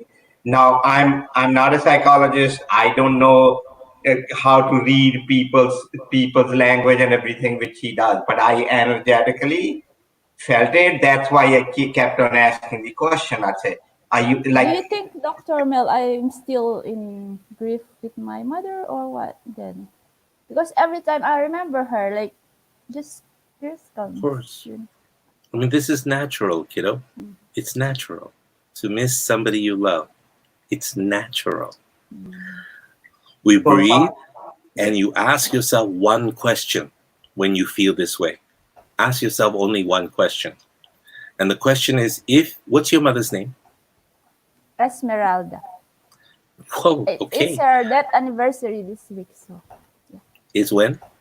It's her death anniversary. Today? On the 9th, next week. Okay. Yeah, that's going to be very tough, actually. Ask yourself a simple question and think about your mother as you do this after this show, not now, after the show. What would Esmeralda, your mother, want you to do? Does she want you to mope around? Does she want you to feel so sad and lost? Or would she want you to be alive, happy, living? Because you refuse to join her now. I mean, Jesus, what a child. I gave you a choice to join her, but no. So she said, while you're there, then you might as well don't act like you're heading to a funeral, because I'm listening to a woman who's never left the funeral. So it's done. It's finished. She's gone on. And if you believe in past lives and future lives and reincarnation, your mother is already reborn on earth somewhere doing some things. So there are 2 parts to an entity called your mother. One is the physical entity that you have, which is the essence of the person and the actual soul of the person. The essence is still looking after you at some level because you will forever be the child. And maybe someone you meet right now could be her. That person would have to be 9 years old. 9 years ago, you said? When was that? 7 years. 7 years ago. So that person would have to be 7 years old 7 years to old. and usually entities that are Asian. This is my experience with all of the interviews that were done and everything. Western folks, when I take them to regression, usually go all over the place. India, do everywhere. Mm. But people who are born in the whole Southeast Asian region, East Asian region, tend to come back in the same countries, and sometimes in the same religions, and sometimes in the same family groups. Mhm. Why? Because they're more attached to the land and the religion. I have no explanation for that. Just simply to let you know that this is the tendency. So at some level, I think your mother probably had a propensity for Western culture, and she would have loved to experience all of these countries that you're in. Right? Yeah. So after this call, I want you to communicate, pray, do whatever you do, meditate, become one with your mother, take a deep breath, and then take a walk. What time is it in Scotland right now? It's 4 o'clock, 4:11. Good time to take a walk and then rest a little bit? Do you have time for a 15-minute walk? Yeah, You have a park in front of your place, just at the back of my flat. in the back, right? It's not a very big park, but it's big enough for you to walk around. Yes, Yeah. I want you to go down there, and I want you Wow. to take a deep breath and become one with your mother. And I want you to now show your mother where you are. So this is where I am, Mom. Da, da, da, da, da. This is what I'm doing. Da, da, da, da. As if she's really there with you. Just do it. Don't go crying and stuff. No spirit wants to be with somebody who's crying all the time. Cry baby Jesus. Even I don't want to spend time with you when you're like that. So yeah, you have to buck up and change because it's all over. And then come back and notice how you feel. And tell me the next time I'm on next Wednesday, and tell me how that felt. I suspect you're going to find a release, and let her go, for God's sake. She's got work to do. Yeah, that's what I'm saying. Like, so, because I haven't been, she's ever been with my dreams for like a year now. So I Let her think go. she's doing a Let her lot go. of- yeah. Let it go. Let it go. Huh? Let it go. You're no longer a baby. You're older Yeah, now. I'm a mother now. Yeah. You're a mother. Yeah. Damn. Joycelyn, thank you so much. Ashok, you want to add Thank anything to that? you. Thank you. No, Thank you so I was much. saying, I was saying, not like energetically, I felt there is a sadness to Jocelyn, and that's why I kept on asking her, like, are you taking care of yourself? Are you taking care of yourself? You probably read it in so many other faculties you have it, but like I'm very careful about it because like I don't want to judge people, but I can feel it what she was feeling.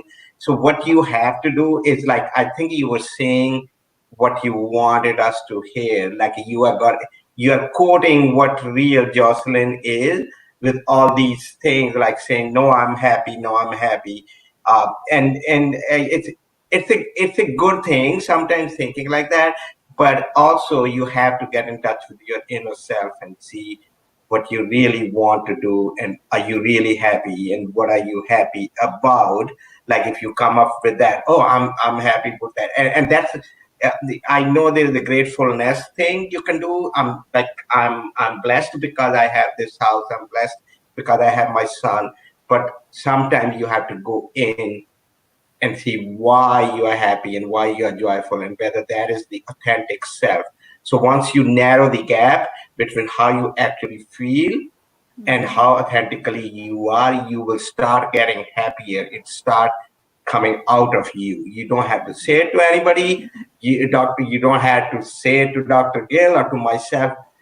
People will see it that you are happy, and that's where you have to talk through yourself. Sit down, take some time, do some meditation, or sit quietly, be in nature, and then try to close that gap, and that will make you like you are an awesome woman, and you are already on that path. The reason why we are having this conversation is you are meant for a lot of happiness, and that's where you are going. So just be in touch with your inner self.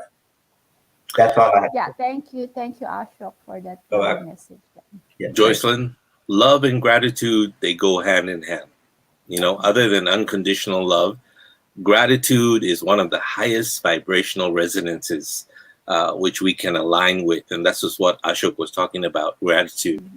If you can make gratitude your daily practice, you are grateful to have a mother like that. You're grateful to have a son like this.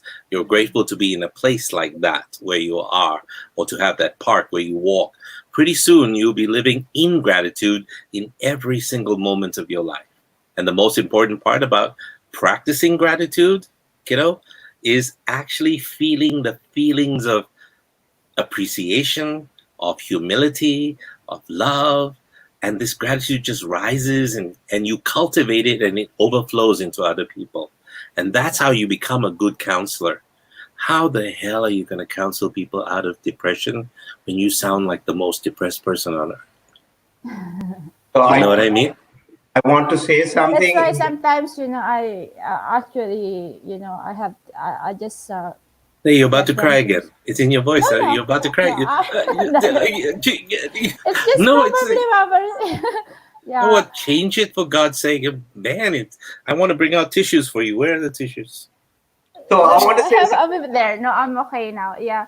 Sometimes I just want to detach. I just have words from them and just have to just to make them strong. But these days I don't meet them, so it's like sometimes they just want to hang around, but because of our situation, so. Maybe they're depressed like you and everybody stand around. It's a form of emotional masturbation. We all do it together to feel bad. Also, I want to add, you are the sum. Sorry, Ashok. You are the sum You are the contributor. of all the people you surround yourself with. Yeah. So you change it. Inspire them to be different. I can tell you that my friend Sri Kumar, who's now listening from Riyadh, Saudi Arabia, can tell you the people are depressed like that as well. The workers who come to Saudi Arabia because it's so strict, and a lot of Filipinos are stuck there in Saudi Arabia as well. So strict that they're all depressed and they come together for dinners and stuff, but it's really just to moan and bitch about their work and their situation and the this and that. How about you sit down, you form the very first Filipino community in Scotland, Edinburgh, which is now focused on positivity. Call it the circle of positivity. Call it a gratitude circle. You're going to create the first gratitude circle of people heading forward, and you teach the first few lessons on gratitude. Pretty soon, what you teach will become aligned with what you want, and then your USANA business and everything else will skyrocket. Do you remember, since you're very biblical and very Catholic, you said, right? Yeah. What was the tenement that Jesus taught everybody about business and life and everything else? Seek ye first the kingdom of God, and all these things shall be added unto you. And so what are you seeking? The stuff before the kingdom of God. And what is the kingdom of God?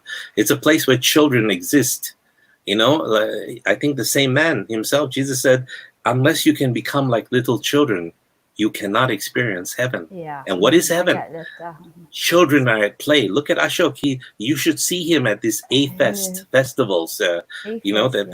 It's called, I forget the full name of the thing. But anyway, awesomeness festivals and stuff. He's dancing. He's a child. Even when he exposes himself to all these relationships that sometimes hurt him and sometimes don't, he's still a child going from one thing to another thing. And he is experiencing heaven on earth. But if you want to experience hell on earth, then become an adult and go through your pain and talk like this. And talk like your whole world is about to fall apart. What kind of counselor? I don't want a counselor like that.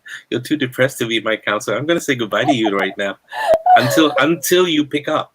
So now what I want you to do is ignore this program. Go get your clothes on, okay?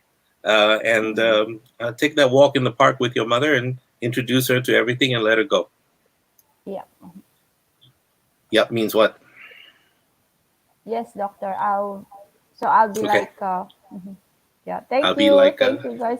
bye. I'm going to, yeah. Yes. Thank And she's gone. Yeah. Oh, and Ashok? Yes. it is, and I see it like a lot of people are doing it, because I think like sometimes all these spiritual coaches, they do a disservice by not telling people the whole picture, because either they don't know it, or they know it, they just want to tell a little part of it. Like they tell people like, oh, be happy, like, and I think that is the biggest disservice they are doing, rather than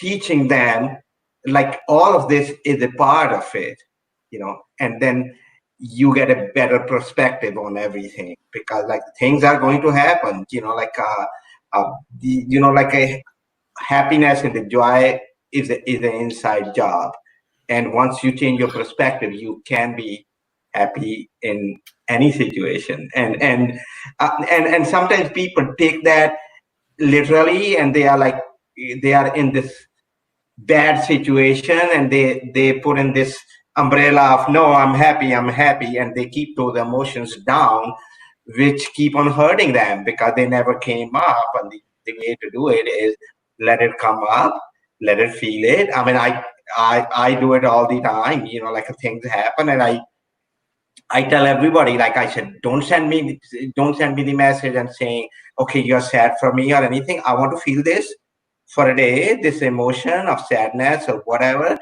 and then I will be awesome. And I let it come, and I feel it, whether it's the death, or whether it's somebody is in a pain or whatever it is. We are like many of the coaches are trying to suppress these other emotions because they think it's bad, and that sits in your soul or in your cells, and you never dealt with them, and then they are going to hurting us all the time. You hit the nail right on the head. You cannot maintain a state of happiness all the time.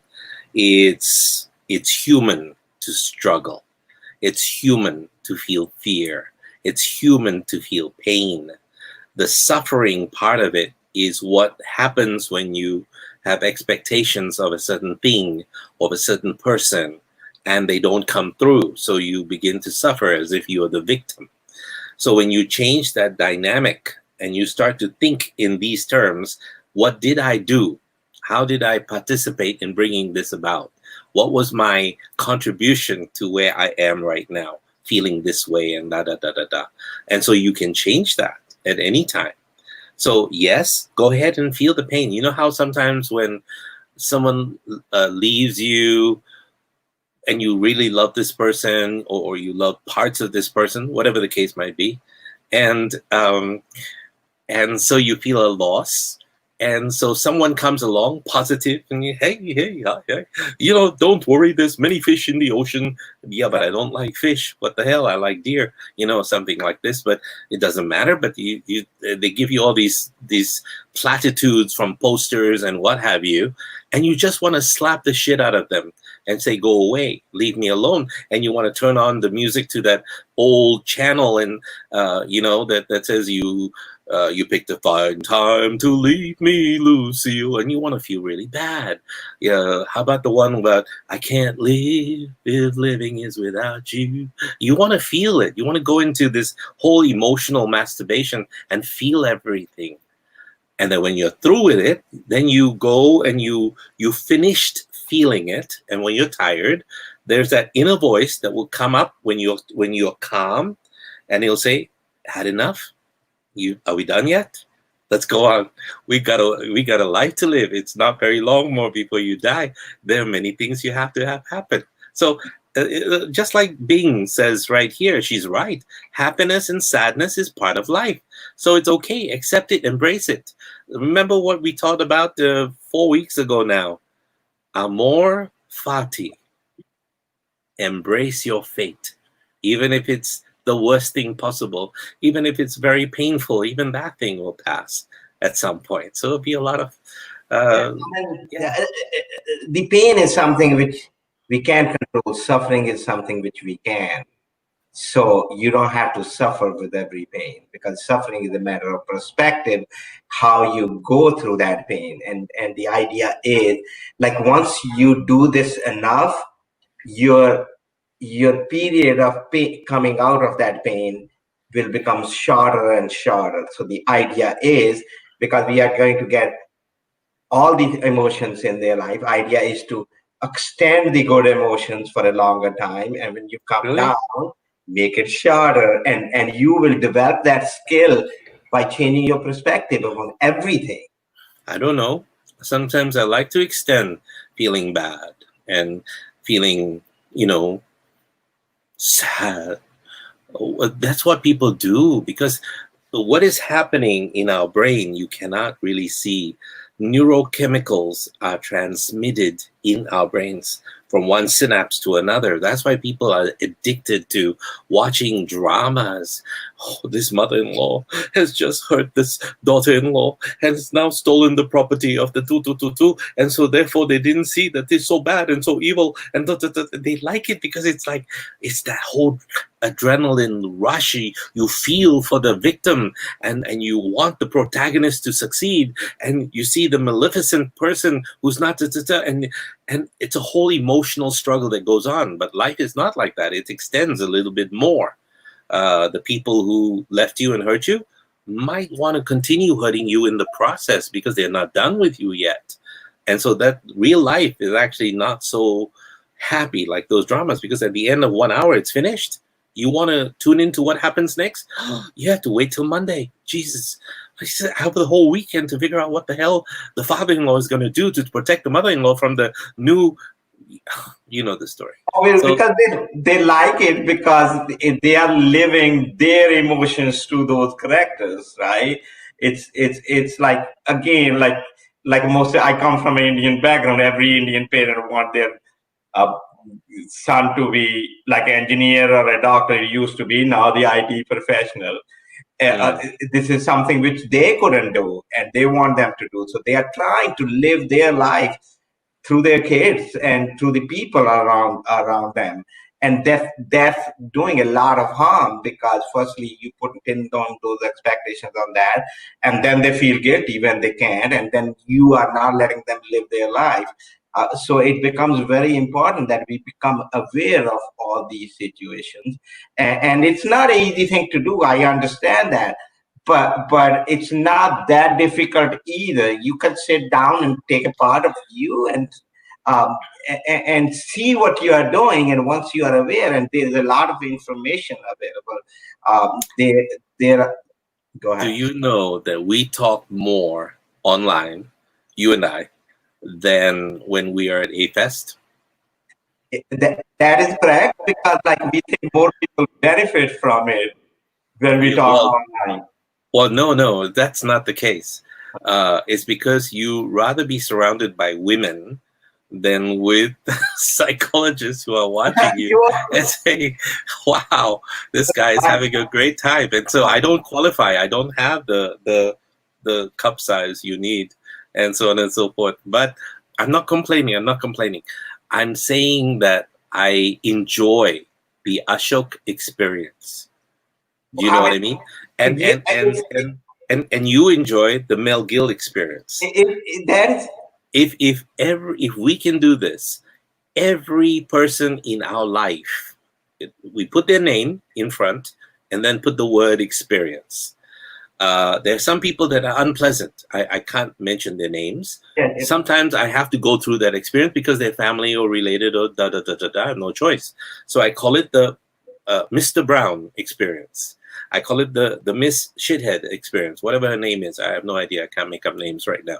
And so on and so forth. And when you see them as coming in something you have to do, and you see it as an experience, then you don't feel anything as good or bad. It's just an experience you had to go through, or something you went through and thank God you survived, or you know what to do now to change. Mosquito. I just had a mosquito experience, and dengue fever is 9,000 cases in Singapore now. And I don't know how these guys are getting in, but obviously I'm not a Buddhist, you can tell. So yeah, I don't want to talk to you when I have all these beautiful women around me. Why I will? I'm already experiencing what I experiencing now talking to you, right? So Ashok would enjoy the Sandra experience, the Victoria experience, the Marlene experience. Actually, you remind me of that song. What's that song called? Little bit of Monica in your life. A little bit of Monica. Da, da, da, da, So I'm going to tell you a real quick one, right? And I don't know how the women will respond to that. I just want a quick one. That's okay. So I was going to, I don't know where I was going to, some country, right? And while I was leaving, getting ready, I said, Alexa, play any song for me, right? And this song Mambo came. number 5, that's it. Right. No, I didn't want Alexa started speaking in the background. Alexa, stop. Okay. Wait. Alexa, play Mambo number 5. Mambo number 5. A little bit of Big Night on Amazon Music. Ladies and gentlemen, this is Mambo number 5.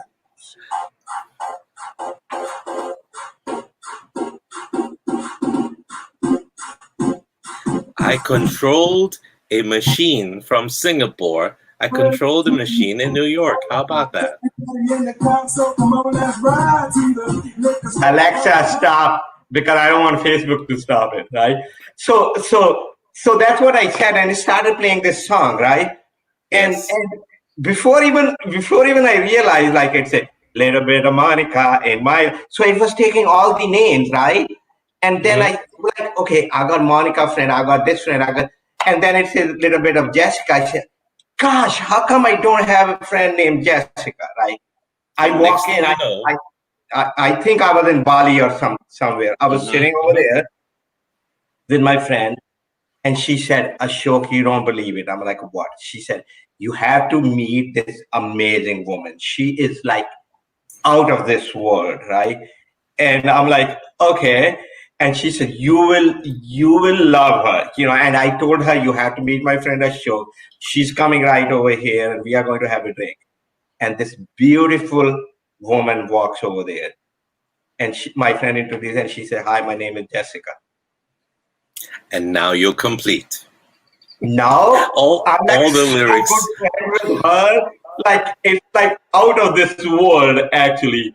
Actually, I was in Italy, like they invited me to talk on a retreat. This is from That Simply Be Magic, and this is how things happen. So I don't know whether I called her in or whatever. I mean, she's still my best friend. We hang around a lot, but not after she hears this program. But yeah, she probably at some point will hear it. She's very busy. She's like. A lot of things, but that's the thing. Hey, Keegan, thank you, brother. Thank you for all your support. Keegan is on the line. He's saying hi. But you could call in the things like a lot of things, like anything I think about. Like you said, Ashok is stuck in the house. Ashok is never stuck in the house. This weekend, I'm going to the Great Smoky Mountains. Wow. And with 5 of my very close friends coming from all around America, and we are going to do like this magic. You can call it a retreat or whatever, like, but we are going to hang around and do all this energy work. So we are not stuck. That's why this Sunday I'm not doing my Celebrating Life show. We'll be doing it next Sunday. But and that is also created like just me thinking about it. I'm like, oh, I wanted to be like that, and everything happened. So I don't know what's the explanation of that. I don't want to know it, but wear a mask. Just wear a mask. That's going to be very. I know what you're saying. It's going to be a very questionable thing, and what you are still yourself. You are still your real self. It's just a mask, a precaution. Oh, I understand that, but like most of the energy work cannot, like, it's difficult to do it with the mask on. Or whatever work you want to call it, but it's going to be beautiful because like and you can say it is stupid, but I think at a certain point Like we have gone through this all along, and I think the things are getting better. So we are going to wear masks wherever we go. But like if I had a girlfriend over here, we wouldn't be wearing masks. Okay. You need to. Yeah, I understand what you're saying, but Yeah. that's okay. That's a choice I consciously make. You're grown up. I cannot tell you otherwise. All I can say to you is I would like to. I have grown fond of you. I think you're a very interesting, funny individual. You got all kinds of interesting ideas and perspectives, and I would like to have you around for a longer period of time than what COVID will do with you very quickly. I will be around a long time. Don't worry about that. Actually, I didn't tell you that Harvard Business School and Beth Israel Medical Center, I'm one of the study subjects where they are trying to study what is like, is the things I do, like a meditation and all that stuff, it's going to affect whether I will be affected by COVID-19 or not, and what is happening. They are doing this. Yeah. Very cool. So how cool is that? And are they also testing detergent in you? Like yeah. So it's the energy which you create, and it brings the immune system up, and they wanted to study that. All right. And we are going through this, I think, 8 weeks of study, which is in the second week. So I'll let you know how it goes. Please, and enjoy the weekend. Thank you, my friend. And I'll be around. Don't worry about it. Said every dead guy, but yeah, thank you very much. I still be cautious. Yeah. It's let me put it this way, okay? From what I can see, please wear a mask. Okay. Some futures and timelines you can avoid, and this is one of them that you can avoid. But just trust me, please. And I thank you, and I respect that, and I thank you for all the good things. Thank you and respect that, but I'm not going to listen to you. Okay, fine. I understand. Any last words of advice for everybody before you leave, sir? For the weekend? I just say, don't be carried away by the fear, because, and that goes to at so many levels. Don't die before you are dead. Don't think about the things which can happen to you, and stop living in this moment, because there are a lot of things which can happen to you, and we don't know. Ashok, you froze. Ashok. All right, I think there's certain capacity that he has on his thing, and it's and Ashok froze. So I'm going to remove him from the timeline. I'm taking a look at the clock, and it looks like we are at a time where we have to say goodnight. I apologize for that. And wish there was something we can do to bring all of these guys back. Ashok is still frozen. You know, there is a story about a man named Akiba who was on his deathbed, and he bemoaned to his rabbi that he felt he was a failure in life. His rabbi moved closer and asked him why. And Akiba confessed that he had not lived a life like Moses, which was the ultimate for him. So the poor man began to cry, admitting that he feared God's judgment when he meets God. And at this, his rabbi leaned into his ear and whispered gently, Akiba, God will not judge you for not being Moses. God will judge you for not being Akiba. Just remember that in this time of judgment, where we start to take people out of their comfort zones and we start to realize that not everybody is as kind as you think they are, and your expectations of a lot of people have let you down somehow in the process, that we are born with only one obligation: to be completely who we are.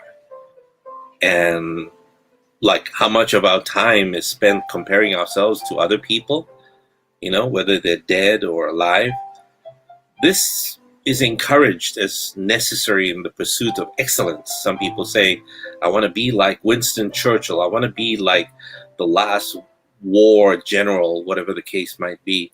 And yet a flower in all of its excellence does not yearn to be a fish. And a fish in its unmanaged elegance does not long to be a tiger. But we humans find ourselves always falling into this dream of another life, of another person, of another set of skills that we don't have. Or we secretly aspire to the fortune or fame of people we don't really even know.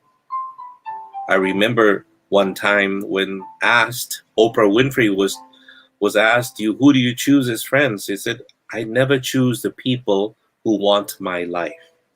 And that's how she chooses her friends.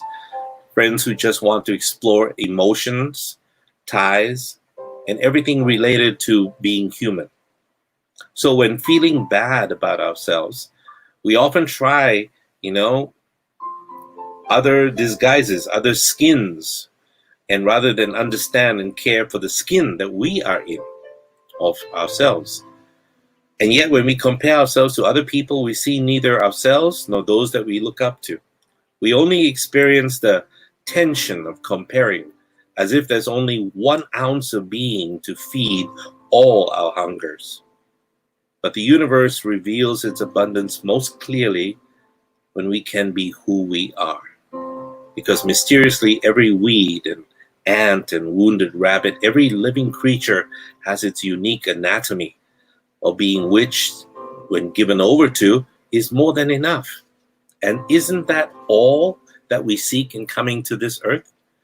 Being human, though, we often troubled and blocked by insecurity and that windedness of heart that makes us feel unworthy. And when winded and troubled, we sometimes feel compelled to puff ourselves up. Sometimes in our pain, it seems to make sense if we were larger somehow. We would be further from our pain if we were. If we were larger, we would be harder to miss. If we were larger, we'd have a better chance of being loved. Then, surprisingly, others need to be made smaller so that we can maintain our illusion of seeing bigger than our pain. And this is what is happening to our brothers and sisters in the United States. This is what's happening to the people who are supposed to be our friends, our group, our support. And of course, history is this humbling story of our misbegotten inflations. And truth is, the corrective story of how we return to exactly who we are is really where history should be, or at least our history. And companionship, the sweetest thing in the world. But does it define you? No, it doesn't. Because your abundance is from within, not from another soul. And compassion? Well, that's sweet compassion. It's the never-ending story of how we embrace each other and forgive ourselves for not accepting our beautifully particular place in the fabric of all there is. For there is no one else that can be like us. We are unique, as are our fingerprints that come into every country in the world. What separates us from everyone else is the fact that we are unique. And in so doing, entire cultures cannot be held responsible for the act of one person. There are always one bad apple in a basket, bad orange, but there are also good ones, and I hope you never forget that.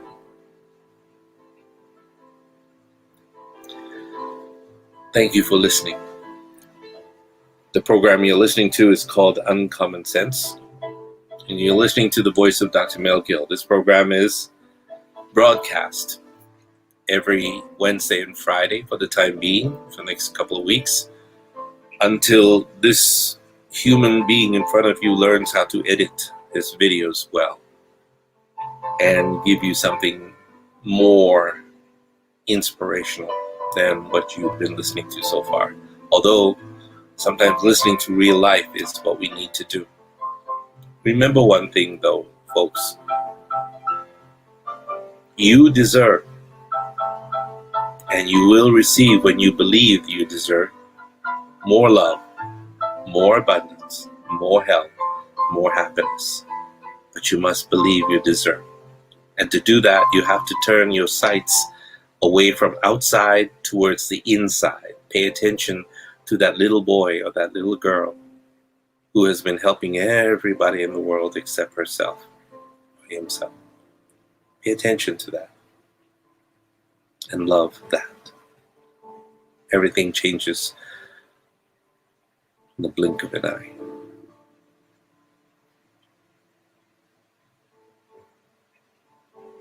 Next Wednesday, I will see you again. 9:30 p.m. Singapore time, 9:30 a.m. New York time, 4:30 p.m. Bulgaria time. Good night, everyone.